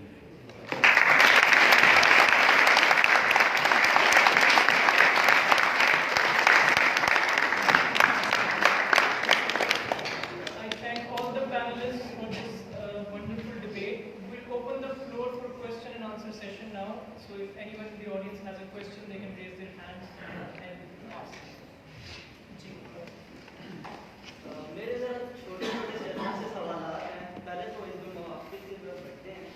मोहतरमा यहाँ पर आती हैं और बताती हैं कि अगर हम इकट्ठे रहेंगे, जो न्यूक्लियर पावर्स के ऊपर हम जो पैसे खर्च करते हैं, उसकी हम बचत कर सकते हैं। हमें खाली खतरा इंडिया से नहीं है, हमें दूसरे ममालिक से कोई खतरा नहीं है। क्या उसके बाद हम जब इकट्ठे रहेंगे, उसके बाद जो पैसे हम जो न्यूक्लियर पावर्स के ऊपर सर्व करते हैं, क्या वो रुक जाएंगे? नहीं रुकेंगे। इसका जवाब ये चाहिए। और उसके बाद रज़ा भाई यहाँ पर आते हैं और कहते हैं कि ये कॉलोनी जब इधर अंग्रेज यहाँ पर आए थे, उन्होंने बताया है कि नेशनलिज्म क्या है, आपके अंदर ये चीज़ उभारी है। इनडायरेक्टली मेरा ख्याल ये कहना चाह रहे थे कॉलोनियलिज्म जब इन्होंने इसकी बात की है। तो मेरा सवाल ये है कि उससे पहले क्या इंडियन जो हिंदुस्तानी थे यहाँ पर, हिंदू और मुसलमान के आपस में क्लैश नहीं थे। हम औरंगजेब के दौर के अंदर जाते हैं तो वहाँ पर हमें लड़ाइयाँ मिलती हैं। और अगर अब जो यहाँ पर एक नेशनलिज्म का पहिया चल चुका है, आप बता रहे कि हम इकट्ठे रहेंगे, क्या वो ओपन इसे ऐलान करने से कि आप जो वो अगर इकट्ठे रहेंगे तो सही रहेगा, तो जो अवाम है वो क्या वो जो से नेशनलिज्म उनके अंदर पल चुकी है, क्या वो खत्म हो जाएगी सिर्फ आपके ये कहने से कि आप इकट्ठे रहेंगे? क्या वो लड़ाइयाँ दोबारा नहीं उभरेंगी? शुक्रिया। मेरी एक हाजिर से दरख्वास्त है कि अपने सवालों को मुख्तसर और वाहिद रखें। बहुत शुक्रिया आपका। हाँ ठीक है, अगर किसी और को कोई सवाल है तो प्लीज। मेरा सवाल भी टीम प्रोपोजिशन के लिए है। आपका जो एक की पॉइंट था कि पाकिस्तान में हमने तकसीम के दर्द से we have not move past it, so इसकी वजह से हमारे पास जमहूरियत के बजाय आमरीत रही है ज़्यादातर। बट इंडिया में भी यही दर्द वो तकसीम का था जो गुजरा है। सो वाई इज़ इट कि वहाँ पे तो जमहूरियत ही ज़्यादातर सामने आई है रादर आमरीत, और उस रास्ते पे वो नहीं चले जिस पे हम चलते रहे हैं। एक और सवाल जी प्लीज़। थोड़ा बैकग्राउंड मेरा इस सवाल का ये है कि उस तरफ से बात ही की गई थी कि जो पाकिस्तानी डिक्टेटरशिप है जो है, they actually abused and they used this issue अपने पावर के लिए या वजह बनाने के लिए। उसके वजह से मैं ये भी कहा कि जी अगर जमहूरियत को हम चलने देंगे तो आहिस्ता आहिस्ता चीज़ जो है बेहतर हो जाएगी। बड़े मजे की बात है आज़ाद साहब यहाँ मौजूद है जो कि उस जमहूरियत का हिस्सा रहे भी हैं भी उस निज़ाम का हिस्सा है। मैं आपसे ये पूछना चाहता हूँ कि ये जो जमहूरियत की बात करें, वेस्टर्नाइज पार्लियामेंट की जमहूरियत जो हमारी चल रही है, ये तजर्बा है, क्या हम ये समझते हैं कि हम इसमें कामयाब होंगे? रीज़न बीइंग कि जमहूरियत में तो आपको पढ़े लिखा अवाम की जो ओपिनियनेटेड ना हो, जिसका अपना ओपिनियन हो। हम एक ऐसी माशरे में हैं जहाँ पे ज़्यादातर लोग इलिटरेट जो कि खुद से अपना डिसीजन नहीं ले सकते। क्या हमारे मुल्क को ये पार्लियामेंट्री निज़ाम चाहिए भी या कोई और निज़ाम चाहिए, कोई एथनिक उसके ऊपर ग्राउंड के ऊपर? ठीक, बहुत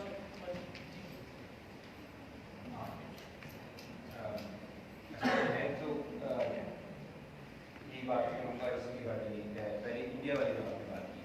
मतलब जब ये बात हो रही है कि ज़ख़म है एक पार्टीशन का और उसको उस मेमोरी को बड़ी पावरफुल मेमोरी है जिसको मोबलाइज किया जाता है, जिसे इस्तेमाल किया जाता है, तो उसकी शक्लें जो है बहुत मुख्तलिफ हो सकती हैं।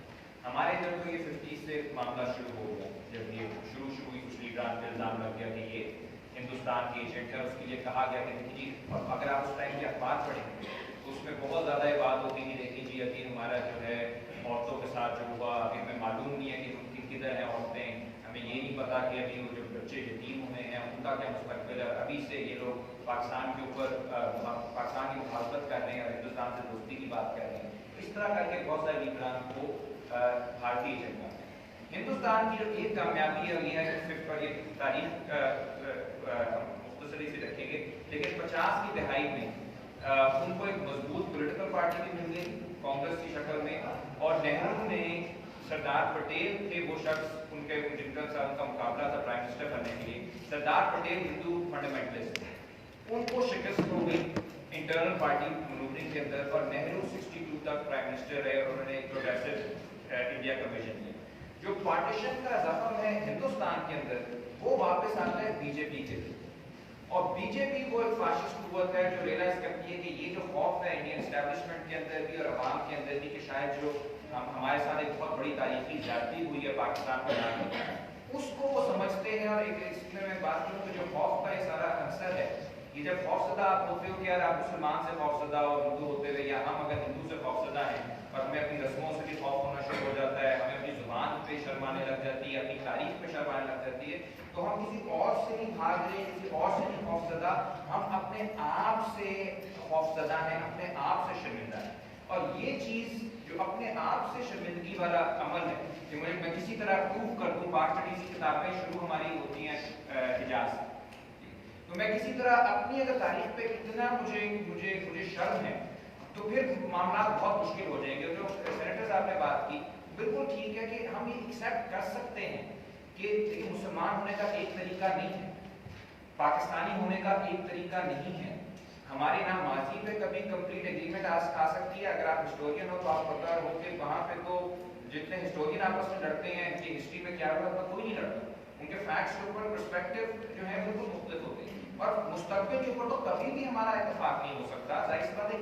तो वाहिद चीज़ जो हमें करीब ला सकती है वो ये है कि हम मिनिमल कम अज कम एक एग्रीमेंट करें कि ठीक है आपका अपना नुक्ता नजर है, मेरा अपना है, लेकिन ये तरीके कार के जरिए हम एक किसी कॉमन एजेंडा पे पहुंचे। You will have the right to disagree, so will I. And ये जब ये जख्म बार बार इस्तेमाल होता है, मुझे सारी डिबेट से जो मैंने इजाजत किया यही है कि this right to dissent, this right to differ, this right to disagree, this right to present different points of view for your future, this fundamental right is taken away from you. And if this right is taken away from society, then all other rights are also by logic taken away, because they depend on this very fundamental right to disagree. तो मैं कहता ये important है और ये दोनों मुल्कों के लिए इम्पोर्टेंट है, और ये इंडिया में उसकी अब शक्ल नजर आ रही है, पाकिस्तान में भी आ रही है। And we have to fight for the right to disagree on our history, on our present and on our future if we want to have a pluralistic society.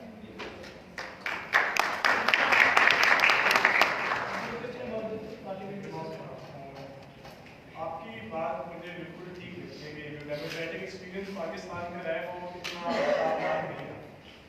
मेरे नज़रिए पर मैं हमारे की बात पूरी उसकी मज़ीद वजाहत करने की कोशिश करूँगा कि हम एक डेमोक्रेटिक स्टेट तो हैं, लेकिन मेरी ज़ाती राय में एक डेमोक्रेटिक माशरा शायद नहीं है। बिकॉज डेमोक्रेसी एक प्रैक्टिस नहीं है जो हर 5 साल बाद हो, जिसमें एक प्रोसीजर हो, जिसके अंदर इलेक्शन हो। Democracy is like a state of being, जहाँ पर हर रोज़, हर घंटे, हर मिनट एक शख्स के पास इख्तियार है कि वो बात कर सकते हैं। सो पाकिस्तान में एक जो सबसे मेरे ख्याल में बुनियादी प्रॉब्लम वो ये कि जो हमारी डेमोक्रेसी भी है, इसको पंजाब से थोड़ा सा बाहर निकलने की जरूरत है। हमारे पास अभी भी एक ऐसा गिलगित बल्तिस्तान है जहाँ पर आपने टैक्सेस बढ़ाए हैं पिछले 10 साल में, लेकिन वो लोग नेशनल असेंबली के लिए वोट नहीं कर सकते, वो नेशनल असेंबली में किसी किस्म की नुमाइंदगी नहीं करते। मिसिंग पर्सन के केस में मैंने अभी पहले भी बात की। सो अगर आपने माशरे को वाकई डेमोक्रेटाइज करना है, उसको स्टेट ऑफ बीइंग के अंदर लेके आना है, तो आपने सिर्फ पार्लियामेंट के अंदर लोगों को बात करने का हक नहीं देना। वो बात करने का हक आपने लोगों को फैक्ट्रियों के अंदर देना है, आपने ज़मीनों के अंदर देना है, आपने एजुकेशनल इंस्टीट्यूशंस के अंदर देना है। क्या वजह है कि एजुकेशनल इंस्टीट्यूशंस के अंदर पिछले 3-4 सालों के अंदर कई 100 से ज़्यादा स्टूडेंट्स को लापता है, जो तनकीद किया करते थे। पंजाब से बाहर कई हज़ार ऐसे लोग हैं जो लापता है, उसके ऊपर तहरीकें चाहिए। सो अगर तो डेमोक्रेसी हमारी सिर्फ ये है कि एक प्रोसीजरल सा तरीका कार है जिसमें हर 5 साल बाद आपसे पूछ लेंगे कि अब आपने किसके हाथों जमीन होना है, वोट करके बताते हैं, तो उससे तो डेमोक्रेसी बेहतर नहीं होने वाली।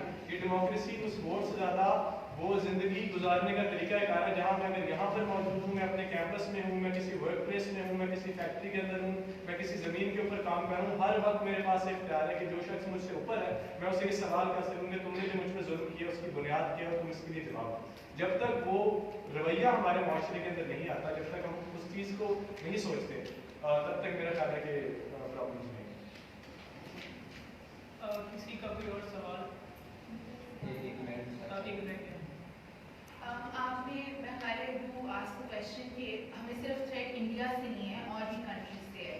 آپ پلیز مجھے بتائیں کہ جتنی ہماری انزائٹیز میگنیفائی انڈیا پاکستان کے تھریٹ سے ہوتی ہیں اور کس کنٹری سے تھریٹ ہمیں پوز کیا جاتا ہے اور کون سی کنٹریز ہیں جنہوں نے ہمیں اٹیک کیا، how many wars have we fought with other countries and actually with other countries with respect to India and with respect to even America we have the same approach۔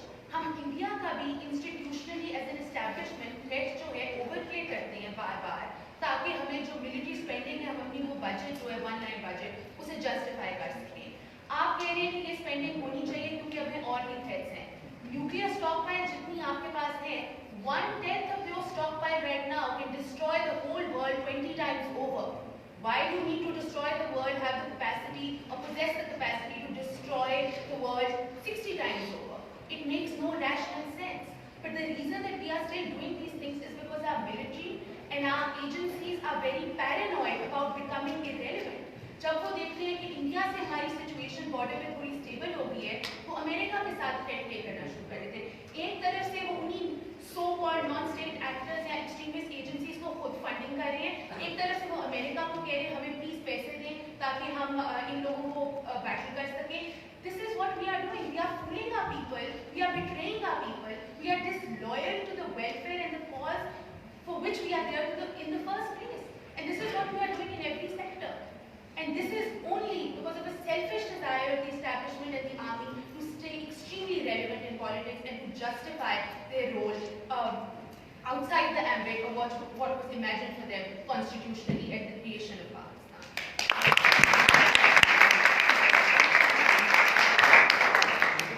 میرا سوال proposition سے ہے۔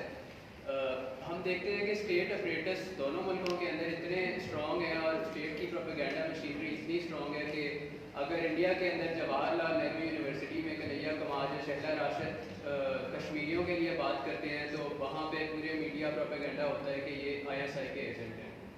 اسی طرح پاکستان کے اندر ہم دیکھتے ہیں کہ پچھلے سال کی بات ہے کہ ایک ایکٹیوسٹ رضا جو تھے وہ مسنگ ہو گئے تھے کیونکہ انہوں نے دوستی کے لیے ایک کام کرتے تھے وہ۔ تو اس ساری صورت کے اندر کیا یہ ممکن ہے کہ ہم اس پارٹیشن کے ملک کو کھلا دیں یا پھر الین ویڈیو کی ٹرم یوز کرتے ہوئے ایک ایونٹ ہوگا جو کہ ایٹامک بام کی صورت میں ہوگا اور اسی کے بعد ہم اس پارٹیشن کے وونڈ کو کھلا سکیں گے؟ Do we have a question for team opposition? میرا سوال کوئی بھی جواب دیتے، میرا پوری ڈبیٹ کے اندر ایک چھوٹی سی چیز جو کہ مجھے لگتا تھا کہ اس پر تھوڑی سی بات ہونی چاہیے، وہ یہ تھا کہ ہم نے اسٹیٹ کا باقاعدہ ایک انالیسس کیا کہ دونوں اطراف کی جو ریاستیں ہیں وہ کیسی ہیں، مگر جو یہ پارٹیشن ہے جو پاکستان کا بننا ہے اس کے پیچھے کیا محرکات تھے، وہ جو پوری ڈبیٹ ہے پارٹیشن کی کہ پاکستان کو کیوں بنایا گیا یا پاکستان کس وجہ سے بنا، اور ہمارے پاس صرف ایک ہی بیانی کے اوپر بات ہوئی یا رد بھی اسی بیانی کو کیا گیا کہ ایک مسلم آئیڈینٹی تھی اور دوسری طرف سے اسی بات کو رد کرتے گئے کہ اس کی لڑائی تھی۔ تو ایک تو اس کے اوپر کسی قسم کی جو بات ہے وہ اگر کوئی رکھنا چاہے کہ کیا یہ ایک گریٹ گیم کا حصہ تھا یا انسرجنسیز جو آگے کرنی تھیں گریٹ پاورز نے اور ان کے لیے درکار تھا کہ اسلامی ریاست یہاں پہ ہو کے جو کمیونسٹ تھریٹ ہے اس کو روکا جا سکے۔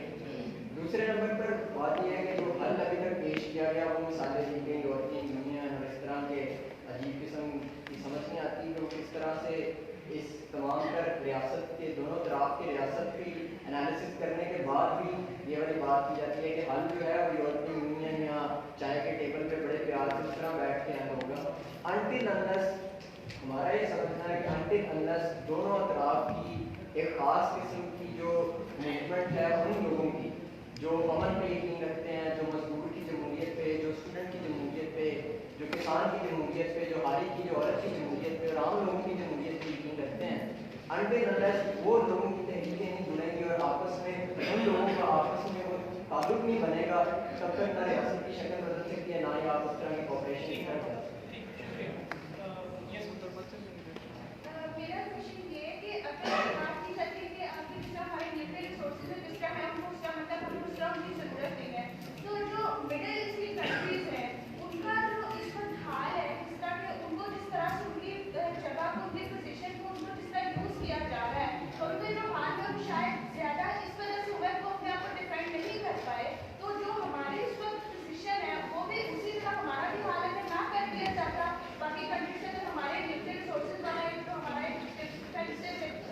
शील्ड है वो हमारे पास ना भी, तो क्या हम भी उसी जगह पर हमारे खड़े हुए हैं। बहुत शुक्रिया। तमाम सवालों का मुआवजे की तरफ है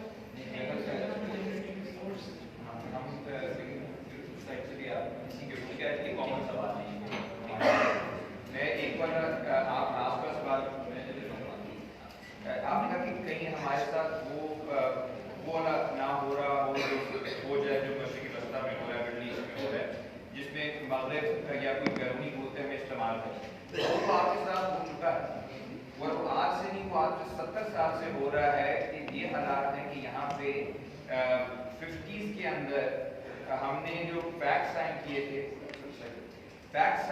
पाकिस्तानी हुकूमत ने सीटो सेंटो के नाम से, वो अमेरिका के अंदर भी परेशानी थी कि इनको क्या जरूरत थी ये दो वाले, हम कहते हैं कि हमसे जरूरत से ज़्यादा जो जरूरत होती है उससे भी लोग परेशान हो जाते हैं कि जरूरत ज़्यादा पेमेंट।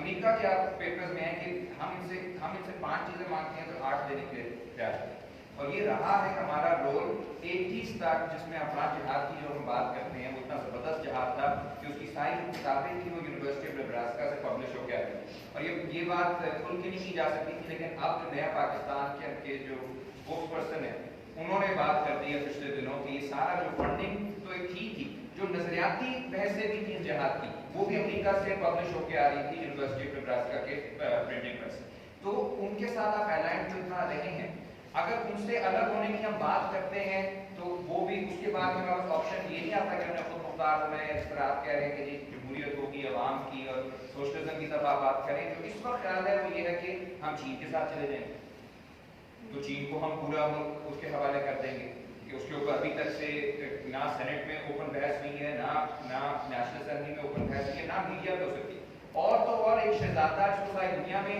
उस पर एतराज हो रहा है, गाली गलौज हो रही है, उसके खिलाफ भी अगर यहाँ पे फेसबुक के ऊपर पिक्चर भी लगा रहे हैं तो उसके ऊपर भी मुकदमात हो रहे हैं इस वक्त कि शायद ये भी नेशनल सिक्योरिटी को थ्रेट है, तो हमारी नेशनल सिक्योरिटी तो इतनी छुई हुई हो चुकी है, उसके अंदर इतना एक पैरानोया है, हर चीज से वो थ्रेटेंड है, तो सवाल फिर आता है कि ऑलरेडी आप कमजोर हो चुके हो, फिर मशरकी वस्ता की जो बार बार ये सिक्योरिटी एनालिस्ट भी कहते हैं कि सीरिया वाला हाल हो जाएगा, सीरिया का हाल सीरिया इसी वजह से है क्योंकि वहां पे अथॉरिटेरियनिज्म, वहां पे अवाम की नहीं सुनी गई पिछले 60-70 सालों से, तो जब पहली दफा लोगों को मौका मिला तो कोई ना पॉलिटिकल पार्टियां, ना सिविल सोसाइटी की, ना मीडिया था, एक ही चीज बची वो गन्स और बॉम्ब। यही लिबिया में हुआ, यही इराक में हुआ, और खुदा न खास्ता अगर और मशरकी वस्ता के इलाकों में होता है तो यही होगा, तो इख्तिलाफ का जब कोई आप सिविलाइज तरीका रोक देते हो तो जब कभी ना कभी तो इख्तिलाफ में निकलना है, क्योंकि कोई माशरा एक नहीं हुआ 100% कभी भी तारीख में,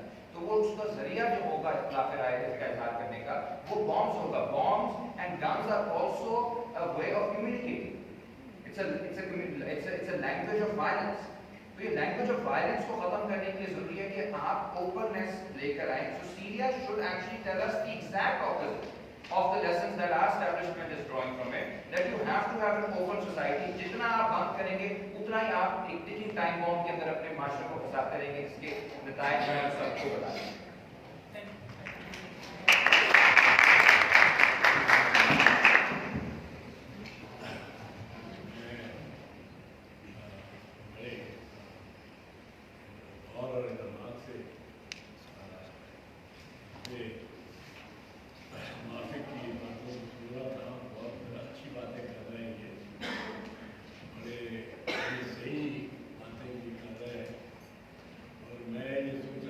सवाल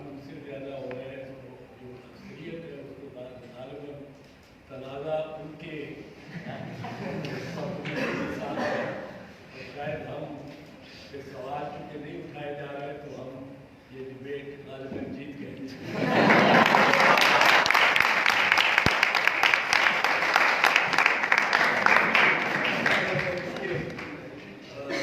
बातें बड़ी बुनियादी हुई है जिनका जवाब बुनियादी में देने ये लंबे अंदाज से पर दो तीन बातें। एक जो बात नेशनल सिक्योरिटी स्टेट की, एक आपने जो फरमाया कि पाकिस्तान की बुनियाद और पाकिस्तान के किस वजह से भारत के वजूद में आया, पार्टीशन क्यों हुई, इसकी हमने कोई खातिर खा जवाब या कोई दलाइल नहीं दिए।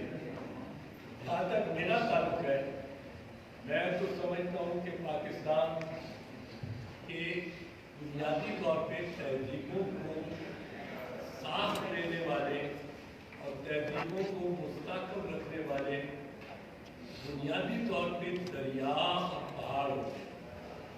और अगर दरिया एक सिलसिला दरिया का शुमाल से मशरिक की तरफ जा रहा हो, दूसरा सिलसिला शुमाल से मगरब की तरफ जा रहा हो, तो ये दो तहजीबें अलग-अलग पैदा करेंगे। इसलिए मैं समझता हूँ कि जैसे कि मैंने अपनी किताब में कोशिश की है बहस करने की, इंडस सागा में सिंध सागर के दरिया, सिंधु दरिया है और इसकी जो ब्रांचेज हैं वहाँ चिनाब की, ये एक अलग तहजीब थी और इंडिया एक अलग तहजीब थी। तो पाकिस्तान इनफैक्ट प्री एग्जिस्टेड इस्लाम, और ये पाकिस्तान रहा है एक यूनिट या फेडरेशन के तौर पे हज़ार साल से ये रहा है, क्योंकि दरिया उसके जो यूनिटी को बरकरार रखते थे, वो एक तरफ बहते थे और दूसरे दरिया और दूसरे दश्त और सहरा वो अलग। तो कॉलेज बहुत हो सकती है सिविलाइजेशन की, और पाकिस्तान में भी इमारत वजूद में आने की भी बहुत सी कॉलेज हैं जिनमें इस्लाम और मुसलमान होना एक बहुत अहम बात थी। और बाकी कॉलेज को अगर हम बिल्कुल भुला दें तो वो भी हम एक ऐसा माशरा पैदा कर रहे होते हैं जिसके बारे में मैं आपको अर्ज करूँ। दूसरी बात जो मैं बताना चाहता था कि हमारे निसाब में हमें पढ़ाया ये ऐसे जाता रहा, हमारे वक्त में नहीं, मेरे वक्त में जब मैं स्कूल में था तो ऐसा नहीं था, लेकिन एक वक्त वो भी आया 1980 का कि 8वीं जमात की जो तारीख इस्लाम पाकिस्तान की तारीख की किताब शाया हुई ज़ियाउल हक के टाइम में, तो उसका पहला बाब तो था मोहनजोदारो और हड़प्पा से बचा। उसको आप डिनाई नहीं कर सकते, वो आपके नोट पे भी है, 10 रुपए के नोट पे भी है, 100 रुपए के नोट पे भी मोहनजोदारो और हड़प्पा है। दूसरा बाब जो था पाकिस्तान की तारीख का, उसका उन्वान था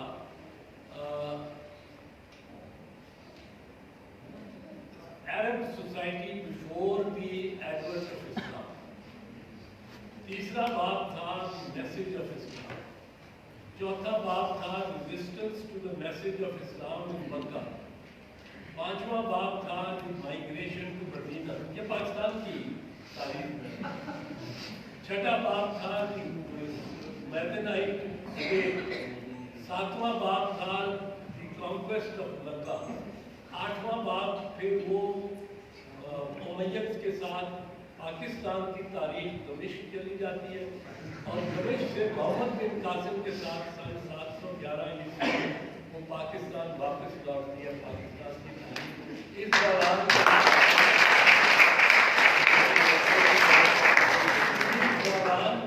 इस दौरानिए के दरमियान के जितने 1500 साल के जो वाक़यात हैं, जो मौर्य आए, गुप्ते आए, कुशाने आए, सिस्तानी आए, बाख्तरी आए, जितने भी आए और जितने भी रहे वो सब के सब बिल्कुल उनका कोई जिक्र ही नहीं, ना पढ़ते ना टैक्सिला का ना कुछ ना अपने।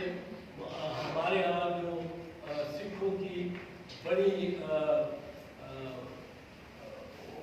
उनकी इबादत गाहें हैं, ना उनका ननकाना साहब का हमें कुछ पता नहीं, पंजा साहब का कुछ पता नहीं। पाकपुर पाकिस्तानियों ने भी कोई 2 महीने पहले डिस्कवर में इसका महबूब रखा गया। अब नेशनल सिक्योरिटी स्टेट पे मैं एक चीज अर्ज कर दूँ, नेशनल सिक्योरिटी स्टेट जो बनती है दुनिया में कहीं भी, दुनिया में किसी मुल्क में फौज का ना इखलाकी, ना कानूनी, ना सियासी, ना आईनी, ना माशी, ना माशरती हुक्मरानी का हक तस्लीम नहीं किया। तो लिहाजा अगर फौज टेक ओवर कर ले तो उसको वो हक और जवाब पैदा करना पड़ता है। 1958 में जब यहाँ की फौज ने, हमारी अयूब खान ने इक़्तिदार संभाला तो फौज को एक क्रिएट करना पड़ा, एक नैरेटिव, नया नैरेटिव, और वो नैरेटिव था नेशनल सिक्योरिटी स्टेट का, कि सिक्योरिटी को खतरा है, इसलिए हमने ये मुल्क बनाया, ये इसको रखना है, मुस्तक़िल रखना है। अब वेलफेयर स्टेट था उस वक्त तक पाकिस्तान, एक बुरा वेलफेयर स्टेट था, not an efficient welfare state, but it was the concept was of A welfare state.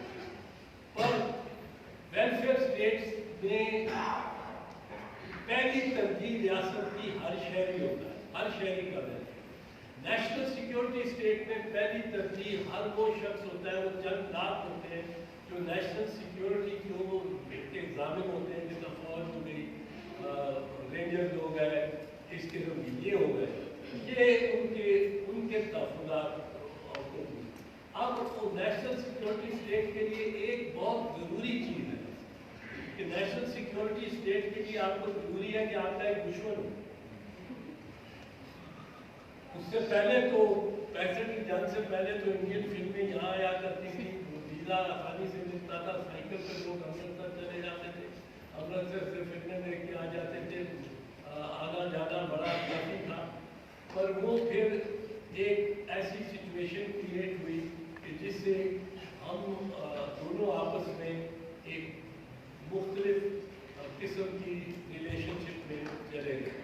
आखिरी बात मैं आज करना चाहता हूँ, यह बात न्यूक्लियर प्रोग्राम की, और न्यूक्लियर प्रोग्राम का मेरा अपना जाती तो 11 मई 1998 में इंडिया ने न्यूक्लियर धमाके किए पोखरान में, 11 मई 1998। मैं सेनेट में था, मैं सेनेट में लीडर ऑफ द ऑपोजिशन था उस वक्त।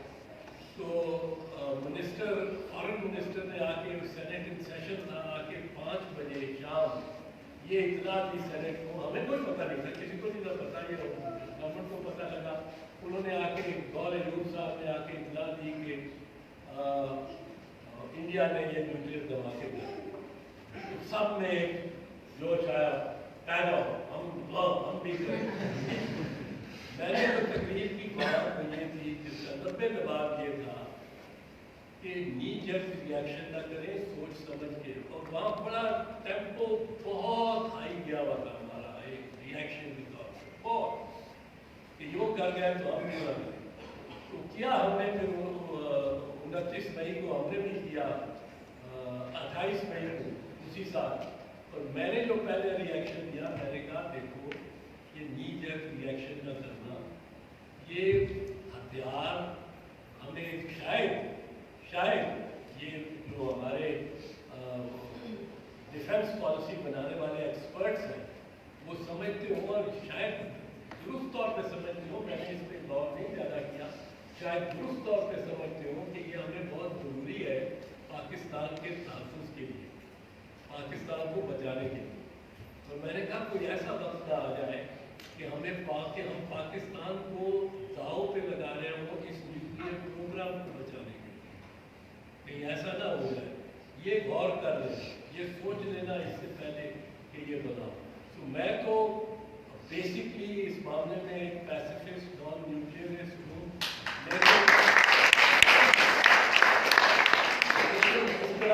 बेटी ने आर्ग्यू किया है कि मौसर अंदाज से कोने में बैठी हुई, उसको हम एब्सोल्युटली रिजेक्ट नहीं कर सकते। कोई आर्गुमेंट कोई दे रहा हो, कोई आर्गुमेंट कोई भी दे रहा हो, ये याद रखें, वो रिजेक्ट नहीं कर सकते आप और मैं, बिल्कुल रिजेक्ट है। आर्गुमेंट को, बहस को सुनना इंसानियत का सबसे अहम आंसर है। और एक आखिरी बात मैं कहा जल्दी से, न्यूटन ने जब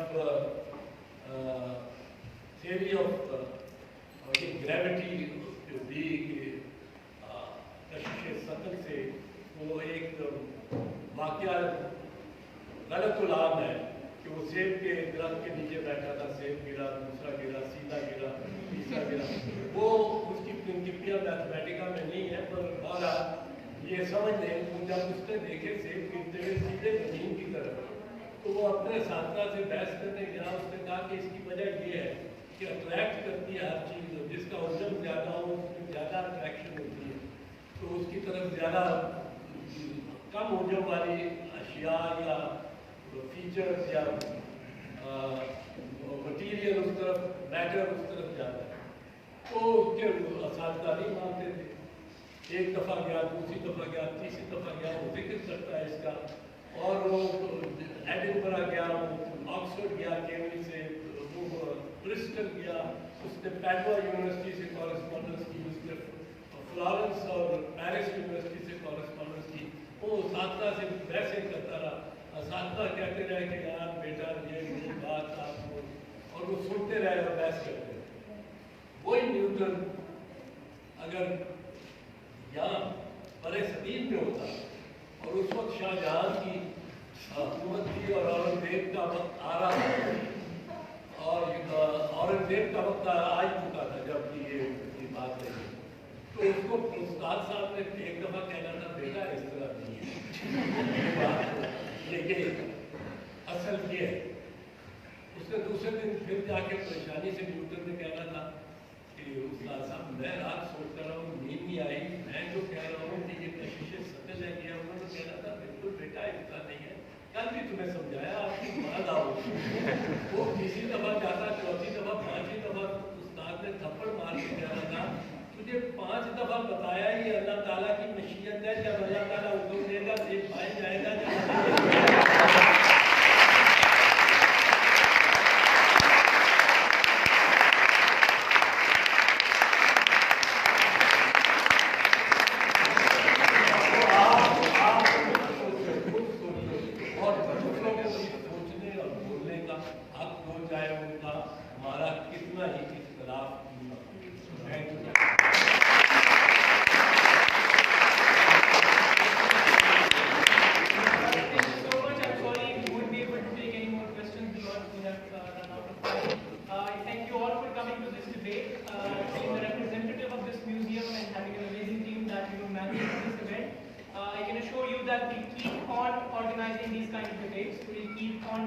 Generate discourse that is very essential within Pakistan, and we dearly hope that you will join us every time and make our events and our attempts successful. Thank you so much.